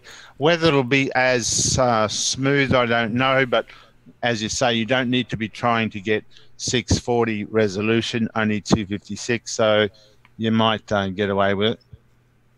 Hey, anyway. Nick, do you have a purpose in mind for wanting to pick this up, or you just wanted to? No. I've got I've got a CoCo 2 that I want to restore and paint the case because it's yellow as. And I thought, oh well, one of the most landmark programs I can think of back in the day was CoCoMax. It was a very Mac-like program. It was nothing like anything else. Very professional. And I just thought, I want to get my CoCo 2 running CoCoMax in its native high-res mode. And Ian had these high-res interfaces, and he was, selling one cheap for me. So I thought, okay, I'll buy it.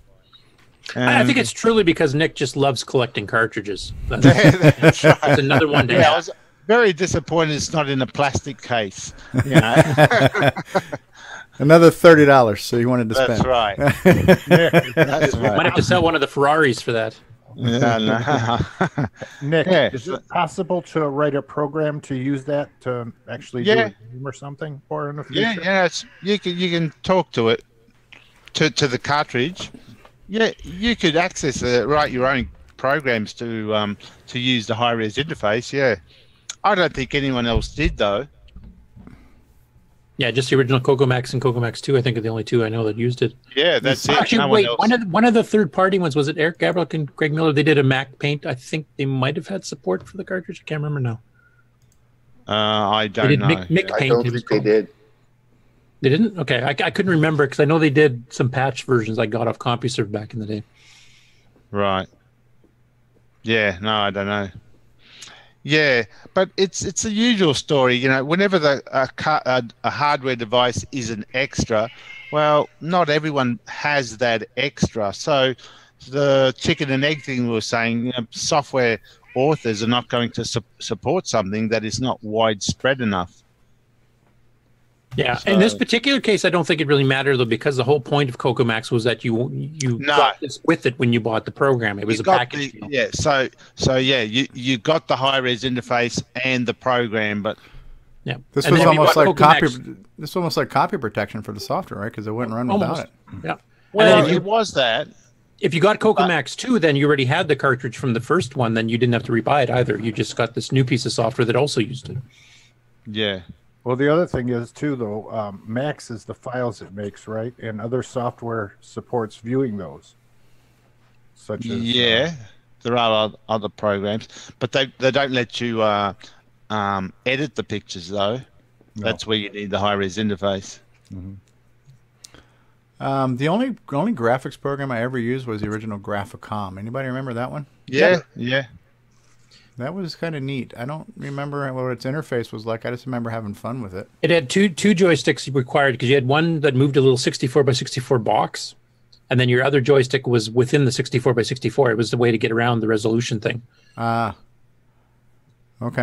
Yeah. And then that CC software for the digitizer, the DS69, that supported loading files in to view them for Graphicom. And there was a Graphicom Part 2, too, if I remember that Marty Goodman was actually a contributor, too, if I remember correctly. Yeah, that one seemed like a completely different program. I think it almost seemed like they just took the name and just made a completely different program. Graphicom was just kind of really interesting. The only thing I remember about it was that it had its own floppy format where you could format special Graphicom-only discs that held a little bit more information and loaded a little faster. And was that program written in Forth? Can you remember, Curtis? Graphicom? Yeah. I don't remember. It was written in Forth, I heard somewhere. I have no idea. Could be that, I don't know. Yeah. But I remember the demo disc that came with it, too, because they had... They would actually let you cycle through 4 screens because I think it required 64K. So they had this demo disc that had like these rotating cubes, like these 3D cubes, like in a circle, and there was 4 pages of that, and you could like adjust the scroll speed of your joystick and make them spin really fast or spin really slow or spin forward and reverse. And so it was such a cool demo just to see these. Before there was a bouncing ball, we had these spinning cubes, you know, and it was just it was kind of cool. And we did that for hours. Yeah.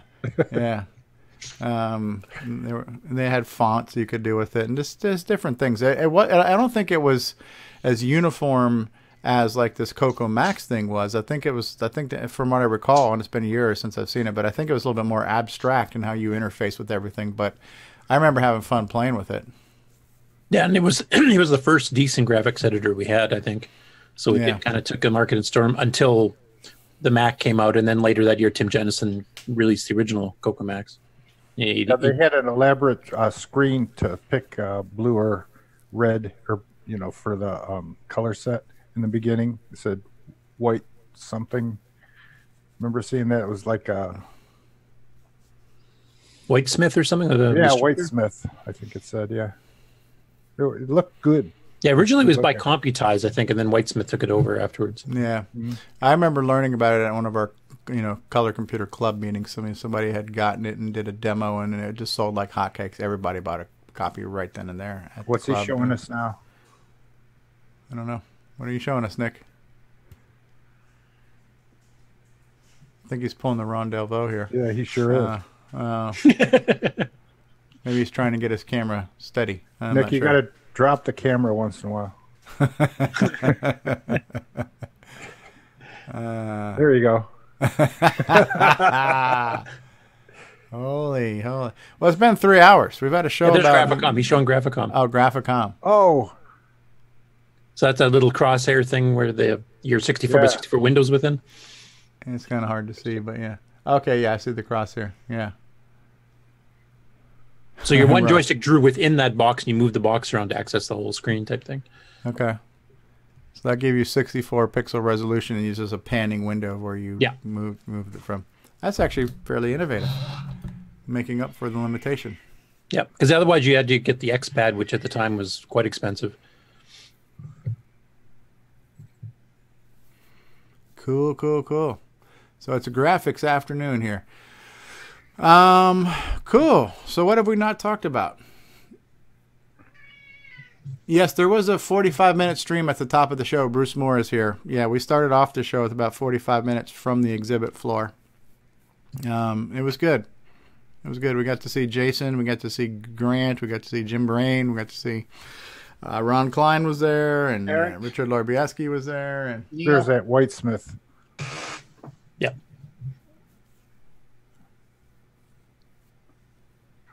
Oh, look, some animation. Yeah. Graphics demo by Whitesmith, huh? Somebody's cat is dying. Yeah, my cat. I don't know. It's like my daughter can't hear it, right? I can hear it. You guys in another country can hear it, but my daughter, who's 20 feet away, can't hear the cat. To get Madison. Give the damn cat some water. Yeah, oh, that's cool. Oh, look at that, showing the cross section of the pencil lead and everything. Yeah, there were a lot of cool just samples and demos that came with Graphicon. They were really neat. Artifact to not. Yeah. Neat stuff. Earlier in the show, too, when we were talking about ways to connect your CoCo to a modern display, we should also point out, because, listen, the CoCo VGA, as cool as it is, it's not for everybody, right? It's got a $100 price tag. There is some assembly required. You kind of sort of need to modify your case, or at least run a ribbon cable outside of your case. So it's not for everyone, right? But it is a viable alternative for some of those who want to go down that road. Now, there's another solution that's less expensive, which would be Ed Snyder also has an RGB to S video adapter, and I believe Jason the CoCo Man has one of those too. I've got one of his early prototypes, and mine works fine, but mine is missing a few features, because I think now he's got it where you can change the color phase burst. So like if the game is blue and red and supposed to be red and blue, you can change that. You can also automatically adjust it, because sometimes on some TVs the blue looks purple, or the red looks purple and the blue looks green, and, you know, all these little weird variants. And so he's got these different options where you can fix it through switches or dials or knobs or something, and just adjust how it outputs to your display. And so the newer version that it has got a few more features in mine. Mine was just straightforward, but mine worked great. So if you want to connect your CoCo, but again, S-Video is not necessarily completely modern, right? You're actually going to be harder to find an S-Video on a modern display. What you can count on a modern display are probably two things: HDMI and a coaxial input. Those are going to be guaranteed on all TVs. Rob Inman, Stevie Stroh's Netflix comedy special. Give that damn cat some water. But that's another option. So if you want something, because I don't know what the switch-a-roo costs. $30 for the cable, maybe, and then you need a $30 switch box. So you're looking about $60. Where the RGB solution, RGB to S video, again, I don't know what it costs, but you don't need an adapter box. You just need the RGB to S video doohickey and an S video cable. So that's probably cheaper than buying the switch-a-roo with a SCART to HDMI converter. I happen to like the switch-a-roo. I really do. I think it looks good, and I think that the composite coming through it looks pretty good too.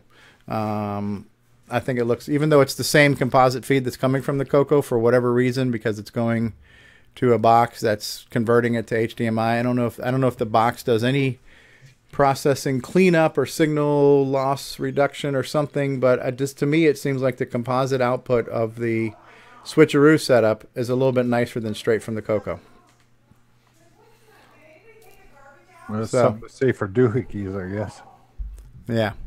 It'll be interesting to see how the Gimme X handles artifacting and stuff too once Ed has that ready. Yeah, because even honestly, VGA isn't modern either. When you think about it, VGA is actually extremely outdated. Extinct, yeah. Yeah, and most modern TVs don't have VGA inputs anymore. There was a time where a lot of HD flat panel TVs had a VGA input. That's almost completely gone now. Hey Curtis, Yo. I got a question. If someone was to take a bunch of chips and make up a gimme, could they do it with just chips? You know, instead of the special package it comes in. I mean, is the gimme actually a whole bunch of circuitry all in one? Oh yeah. Could you but you can definitely do it with modern CPLDs and stuff. That's what Ed's doing with the Gimme X. He's actually making a clone of the Gimme that'll do everything the Gimme does, adding VGA output and adding some more extra features even after that. So. Oh, okay. Problem is with conventional logic, it'd be a lot of heat and power draw. Right. You know, that's combining everything down to the Gimme is, like what Apple did with their MMU stuff. They combined a lot of circuitry down into one chip. Makes it harder to clone, but it also, reduces power and cost. So you could actually clone a CoCo in one chip, theoretically. Oh And that's what the CoCo FPGA and the Mister and all the other ones kind of do. Hey, Bruce Moore is here. Hey, Bruce, how's it going, eh? We got 3 Canadians on the show today. I wonder if that should qualify me for some tax incentives and some government subsidies. So I need that'll qualify you for tariffs. That's tariffs. Is that what it is? There's a cold wind blowing. Which province is going to kick in here? Need to speak to the minister of coin and see if I can't get some insight. Listen, I'm giving you guys jobs, right? So we'll be sending a hazy cloud over to you soon, and then we'll take you over when you're all numbed out.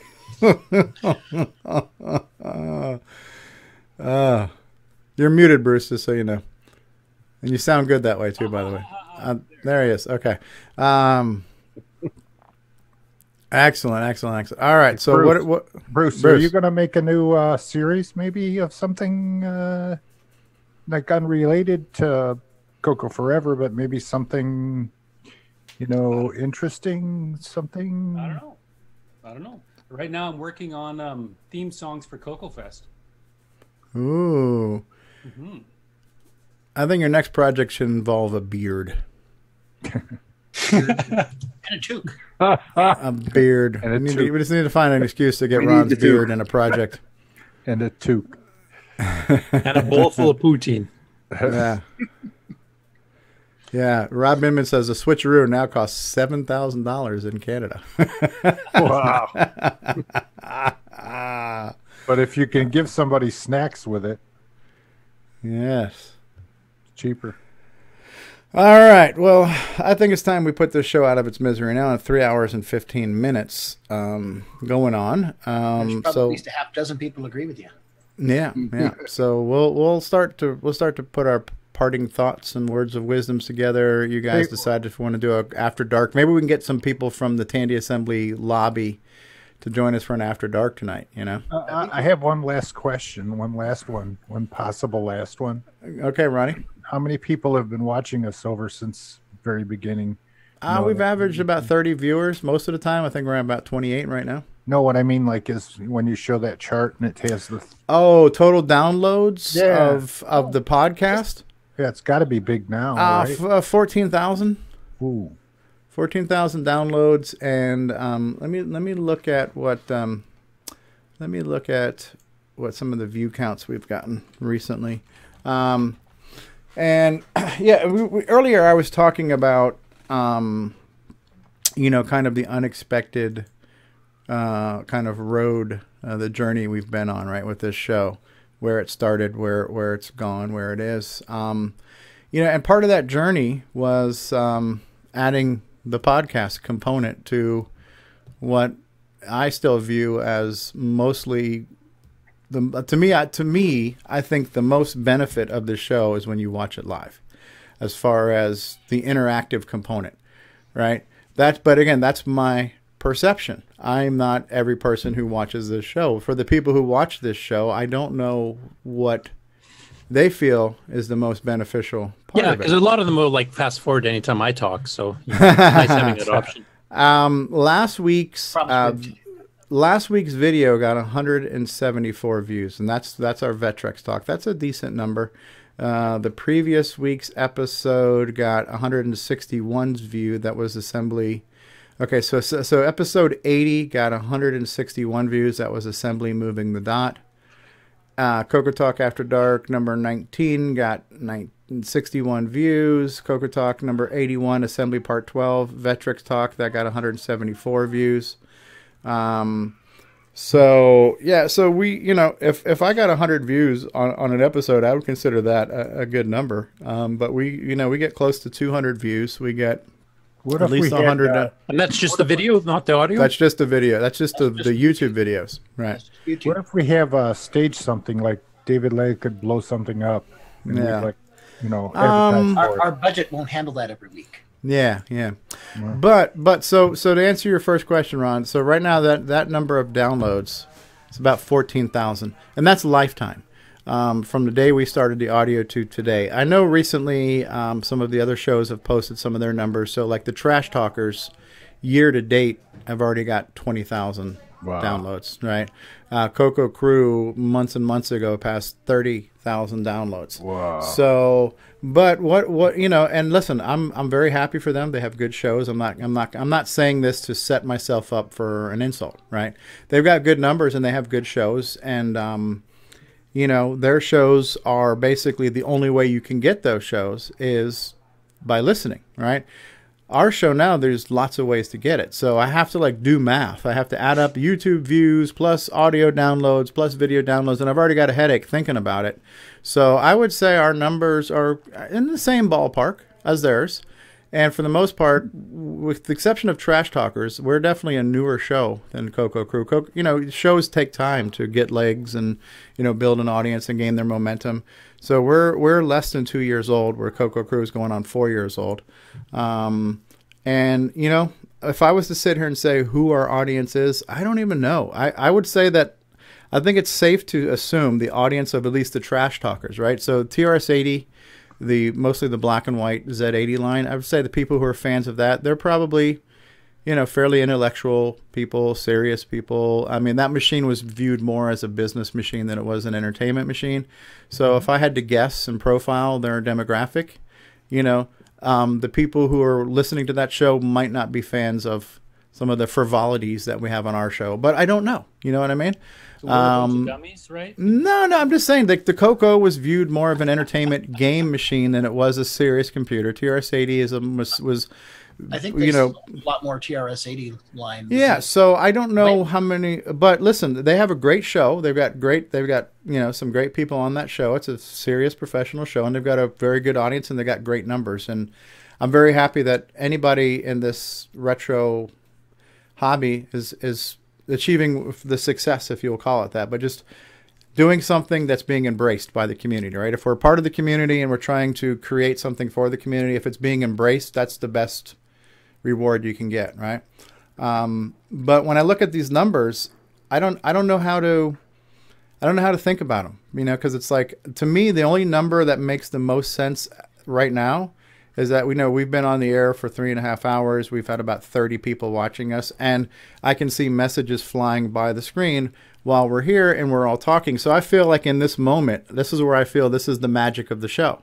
And to me, this is what the show is to me, because I'm here on it and I'm talking to you guys and the people are chatting, and that's where it is. But there are other people who either can't watch it live or don't watch it live and then hear the replays, and I'm hoping that secondhand experience still has some value for them, either informative or entertaining or whatever the case may be. But I don't know how other people feel about it when they watch it. So who wants to show their hairy legs then, so that our, you know, so we can boost our numbers, boost our ratings. We need legs, you said.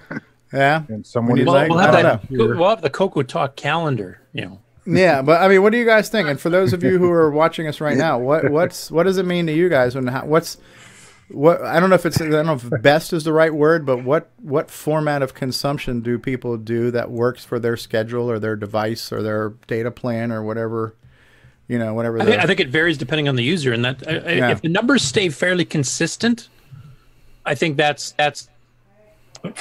it means the show is successful. Oh yeah, that's constant audience. Yeah. I think we're consistent. I think our viewership is consistent. I think we've got our little peaks and valleys, but it's consistent. Like we know, for example, James Diffendafer, he sometimes has to stop using the video version of the show because he's run through his bandwidth cap for the month. Right. Switch to audio if he wants to finish it. I know Bill hits that a bit somewhat too, where he is. Yep. But I just wonder, for the people who watch the show, what is the show to them? You know, to me, the best part of this show is being in the moment. Yeah, the interactivity, live. But the second best part is when I do listen to it later, I hear all the stuff I missed, because even though it's really hard to hear things when I'm processing 3 screens worth of information, you know. Yeah. That's just it, Steve. Like, I like listening to the replays, because then I get to actually really get the concept of what everybody's saying, I guess you could say. Yeah. Yep. And sometimes, depending on the segments we have or the guests we have, sometimes this stuff is very visual. So sometimes if I want to go back and kind of re-listen to it, I won't just listen. I'll go back and watch the video version because I want to see some screenshots or Stevie dying on level 1 or whatever it is. You know, that's kind of why I missed anything. But that's all normal. Yeah. Well, what was I going to say now? I don't remember now. I think it depends on the viewer, though. I mean, certain people have certain things. Like if you're trying to follow the assembly language stuff with Steve Bjork, I mean, a lot of that is slide based, and if you don't watch the video version, you can't see some of the stuff he's talking about, or he might have some background stuff on the slide he doesn't actually say out loud, so you'll be missing part of the show, actually, part of that segment.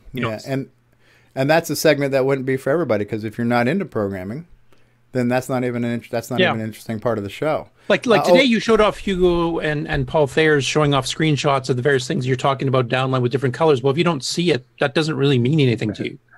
Yeah. So here's what I was going to say. This came back to me, and I think I posted this on Facebook. So for those who aren't aware, so, we mentioned you can watch us live, right? So obviously, when we're not live, you can go back to the YouTube channel. You can watch the YouTube replay, and that's on the internet for as long as YouTube's around, right? So you can watch all the old episodes. You can watch today's episode, and 2 hours after we're done, if you missed us live, you'll be able to watch the replay. That for most people know that we have an audio podcast, and we also have the video podcast. And what I don't know that everybody knows is that I also have it set up on the podcast page where you can actually download the actual file. And I did post that on Facebook, right? So let's say some people are like, listen, I'm on a train or I'm taking a commute and I can't stream it. Well, you could actually download it, right? So if you go to the CoCoTalk.live website and you click on the podcast page, that takes you to the podcast page that's part of my hosting plan through Podbean. And every episode, at the bottom of the description, there's a link that says download. So you could download the MP3 of the audio, you could download the MP4 of the video and put it on a flash drive or download it to your phone or your tablet and then have it for playback, and it would require no additional bandwidth while you're mobile. So I'm just going to throw that out there just as an FYI. If the bandwidth or the ability to stream, like maybe you're in a train and you don't have a signal or whatever the case may be, there's a million reasons why you might not be able to stream it. You can download it. Chris Peterson says, love the show. Think you guys are doing great. The live element is pretty kick-ass as well. Mark says the camaraderie is the best in the CoCo community. All right, cool. Well, Steve, I just wanted to mention, for myself, since I have the limited bandwidth, I actually do the podcasts more than I actually do the video version. So just to get the element. Right, you get it. So it's a smaller file. I don't need the video. Okay. You know what Curtis looks like, and he's better. He looks better without seeing him. I see him too much anyway. Curtis, that damn mullet. Yeah. He's got a face for radio, kid. Yeah. You wanted to see me pull stuff out of my hair for a soldering iron. So I don't know what the show is to everyone. I'm just grateful that I have a handful of you show up every week to be on it, and there's a handful of people that show up to watch it. Honestly, for me, it's more about the quality than it is the quantity. I've never viewed this show as being a competitor of the other show. I think we're a companion to that show. Complementary. Yeah, and so I have no malice towards them, and they're a bigger show, they're a longer running show, and I think it would be hard for us to exceed their numbers, but it's not a race, But I don't know. I would rather have 3 people get together and just talk and have fun, and as long as we're having fun with the quality of conversation I'm having with 3 people, and if only 3 people viewed it and it was the same 3 people that were on it, that would still be okay with me if we just enjoyed what we did.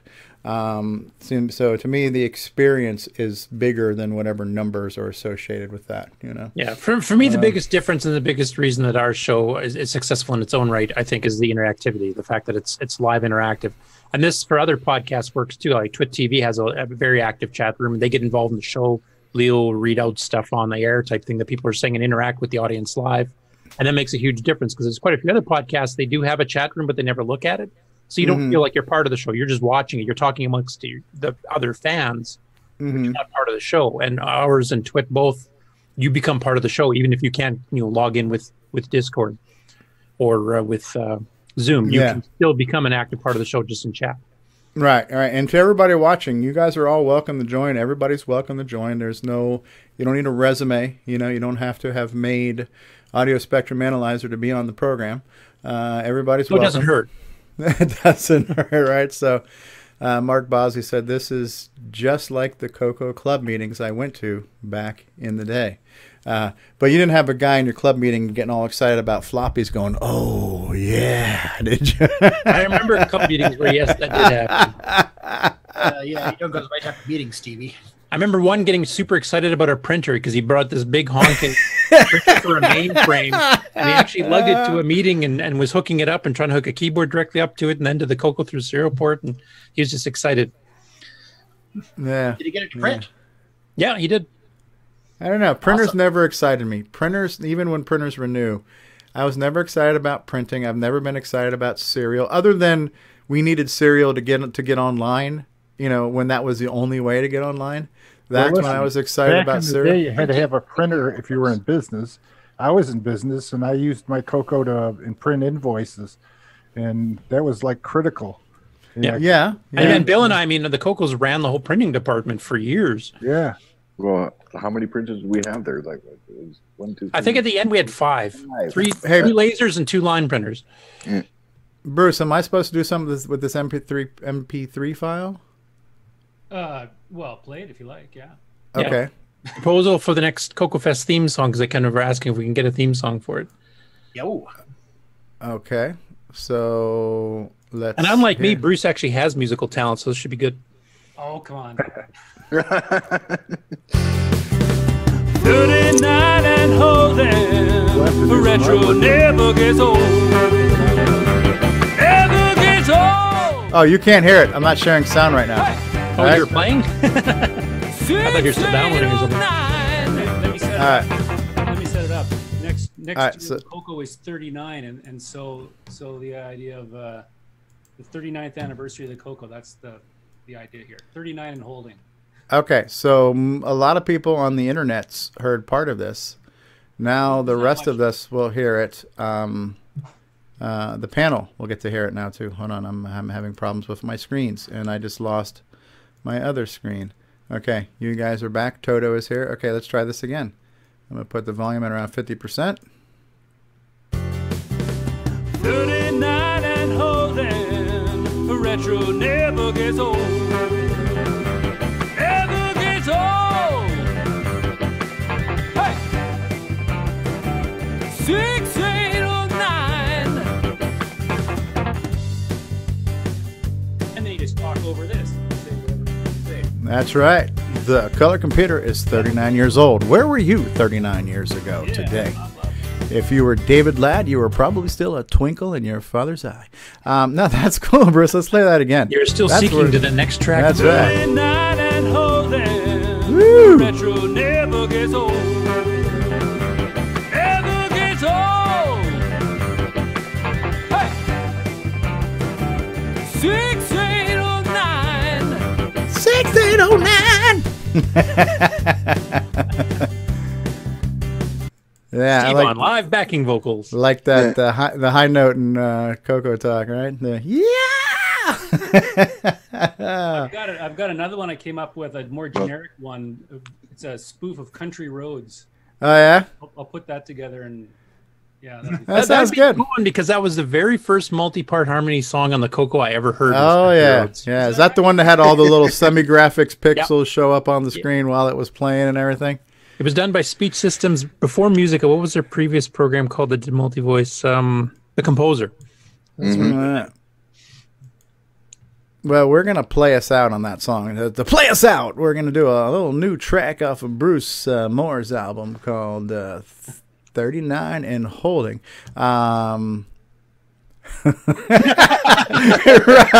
It says if you're at the CoCo Fest registration desk, you're 6809 years old. All right, so I had actually said this to Alan Huffman, who's really good at jingles. We need to get like a parody of 8675309 that ends in 6809. 6809. That would work out, kind of melodically. Is better. 6309. Yeah. So, but some people are purists, right, Stevie? You know what? But I have a phrase. I have a French expression for those people. Les screw them. Are you going to use that hand gesture Grant kept using? Yes, you're number one. Number 809 in a cartridge. Yeah. So we need a 8675309 parody with 6809 or 6X09. How about that? So insert number of your choice here. If you guys come up with lyrics, I'll even play it live at the show this year. Wow. That was actually fun. Honestly, for me, CoCo Fest, besides the camaraderie and David Ladd, was the musical jam, right? So it was kind of fun. A little bit of everything. And honestly, it looked like Tandy Assembly was fun today. So, and there's a whole nother day of Tandy. Maybe we can do another show tomorrow, right? Maybe we'll do an After Dark tonight. Maybe we'll get to see their trivia or something tonight. And maybe we'll get a little bit more Tandy Assembly tomorrow. So maybe a bonus Tandy Assembly talk tomorrow. So stay tuned for that. Motorola 6809. Motorola 6809. All right, so there's something. We can work with that. All right, parting thoughts, words of wisdom. Hitachi would work as well. Hitachi's 3 syllables as well, so that also works. Hitachi 6309. Hitachi 6309. Make more hardware. What's that? Make more hardware. Make more hardware. Yeah, somebody ought to do that. Yeah, Paul, you know anybody who can make hardware? No. Go into Ron's garage. You can find some hardware there. Just take a hammer to it. We should show more CoCo. Have you seen how deep that pile is? That sounds like a Bee Gees song. It's me you need. The troll has returned to chat. How deep is your pile? Troll has returned. Ah. Oh, I got it. TRS 6809. TRS 6809. Yes. That might work. Work on that, Bruce. There we go. We need it. CoCo 36309. There's a bunch of options there. There you go. Work it in. Make it work. We need more hardware, folks. We don't need software. We have too much software. Too much software in the world. We need more hardware. Actually, ditch both those. Just do theme songs. Roger says I need auto-tune. All right. Yeah. That'll fix it. That'll fix it. We'll fix it in post. We fix it in post. Fix it in post. We'll do it live. All right. Parting thoughts, words of wisdom. We're wrapping it up. Anyone? Bueller? One thing I have glasses on these things. Let's all try to talk at once next time, so I can't understand a word. How about this time? Paul Barton, go ahead. 3D glasses. Has anybody done anything with those? Ooh. Alan Huffman had at one point, and Steve Bjork, of course, did his Warp Fighter 3 with the old red blue. But Alan had fiddled around with the actual shutter glasses. All right, Brian. That's what I started with. Are we ready? Yeah. Okay. All right. I'm getting the I am hungry cue from the wife, so yeah, we're gonna wrap this up. Okay. Brian Weisler, what were you gonna say? Weisler. Oh, just a quick comment. Usually when I'm listening to the audio, if I can't be here live, I usually have a little pad next to me, and I'll make little time notes of when different segments might start, so that way I can go back. Is that an option that's available? With I don't know. Mark's done it, hasn't he? I'm working on it. I have some of them with that. That's actually so. Here's the thing. I actually need to enlist the help of people, especially those of you who are going through the replays. If you are listening and you find by some pure stroke luck of accident that something interesting or valuable or beneficial ended up being in a past episode, if you could let us know like what the mark was. At 15 minutes in or 38 minutes in, they talked about the floppy or they talked about, drive wire or whatever it was, let us know so we can go back and index those episodes and update them. Because before Mark Overholzer has done his best in the past as his time permits, but that's a whole process on its own, right? That could be a full-time job just trying to pull the nuggets of knowledge out of the show. So I would. That's what I was wondering. Yeah, it'd be a lot of extra work. Yeah. It could take as long as the whole show. Yeah, literally. So I would say for those of you who are watching, if you're able to share some of those timelines with us, you know, on episode 14 at 48 minutes in, this is when you had something good. We'll try to retrofit those back into the descriptions. Yeah. We can use that for the best of episodes of the year too, because then people can go pick their favorite parts, and we'll already know where to go find them at that point. There should be something good in each show. Something. Yeah. If you ask Jim Braid, it's usually the outro. The closing credits according to Jim. So, no, good. Yeah, good thing there, Brian, to make me remember to say something, because usually I have nothing to say. So no one sees a bad video on the podcast. Nobody sees a bad video. Yeah, nobody can complain about the camera when they're listening to the podcast, right? Yeah, that's true. Well, maybe I can fix that. Ron will start using warbly audio now too. Yeah. So now we have to listen to Ron breathe into the microphone. Live from Ron's garage. Yeah, I think I'll put a mezzanine in my garage. You need to have the vocal narration. Ron's camera is shaky as he pans. Yes, we do. We need to like closed captioning. Yes. Yeah, CoCo captioning. Yeah. All right, we're gonna wrap it up. I'm gonna skip the outro credits. So everybody, I'm gonna give you all. Let's just let's acknowledge who's been in the live chat, and I'm gonna go backwards. So Rob Inman has been here. David Lord has been here. Mark Overholzer, Rogelio, Roger. I'm always gonna screw up your name. Rob Inman, Steve Powell, Retro Innovations, Nick Marotta, Mark Overholzer, Curtis Boyle, Mark Bosley, Chris Peterson, Al Hartman from Jersey, David Lord. D. Bruce Moore and Mark Overholzer, Al Hartman, John Laury has been here, Rob Inman, Mikey was here before, Mikey, and all kinds of people, right? So Dan Shepard was here earlier, Jason Downs was here earlier, Retro Innovations was here earlier, Chad Cunnington has been here, Ryan Gavigan has been here. Steve Powell. Davy Mitchell was here. And Curtis and Mark and Toto was here. And Auntie M was here. And everybody was here. Game Over was here earlier. Just all kinds of people in the live chat. Thank you all for being here. Thank you. You're too kind. And on the panel, we've got Bill Noble. Hey, how's it going, eh? We've got David. Oh, yeah, Lad on the show.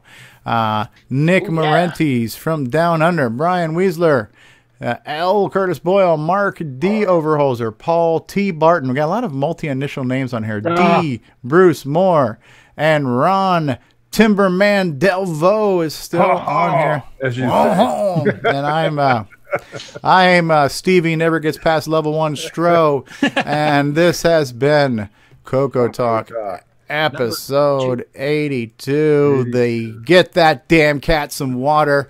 Get off my plane. Get off my yard. Get off my damn plane. Get that damn cat some water. Tandy Assembly. Maybe tonight we'll have some more, so stay tuned for Arville Bess has been here. A lot of times at the last second, Disney Saints fan will be here too, so hopefully Disney Saints fan, if you've been out there silent, observing, hello to you. Get off my lawn, get that damn cat some water. Tandy Assembly episode. So very possible we might have an After Dark tonight, and maybe even another bonus episode tomorrow. So for those of you who are saying, hey, when I'm done all caught up on CoCoTALK, what can I listen to? We're going to try to crank out 4 to 18 episodes every single weekend. So it's just humanly impossible to listen throughout the week. That is my goal. So I already have a problem with that already. So. Episode 400. Yeah, Bruce Moore, you gonna jam it? You gonna play us out? You gonna jam as we play us out now? Sure, I can sing you something. Go ahead. Let's get some. Play us out, Bruce. All right. Let's see here. CoCo Fest, make the trek to the place we belong. away, Heron Point, make the trek, CoCo Fest. That works. It's got a beat to it. Roll credits. Yeah, Country Roads actually works pretty good for that. Touch the heron.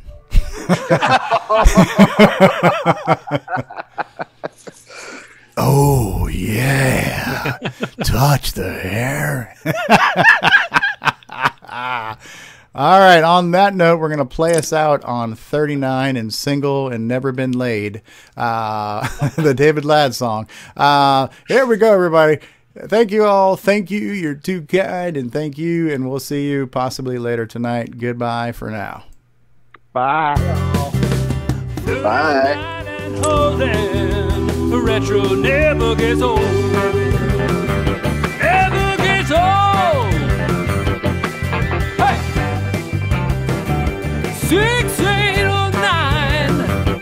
Oh, yeah. David Ladd. Thank you. Yes, you're too kind, and thank you.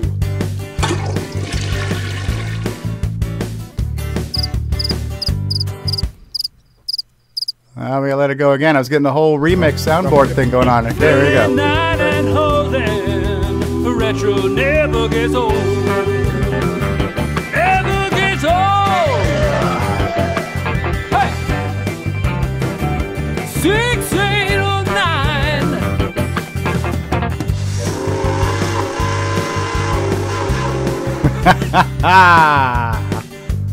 Oh, I'm much happier breaking stuff. Thank you. Yes, you're too kind. And Hey, you got your CoCo 3 yet? All right, we're getting the whole remix thing here going on here. You give me enough time, I will turn this into a hit single. Hey, you got your CoCo 3 yet? Never gets old.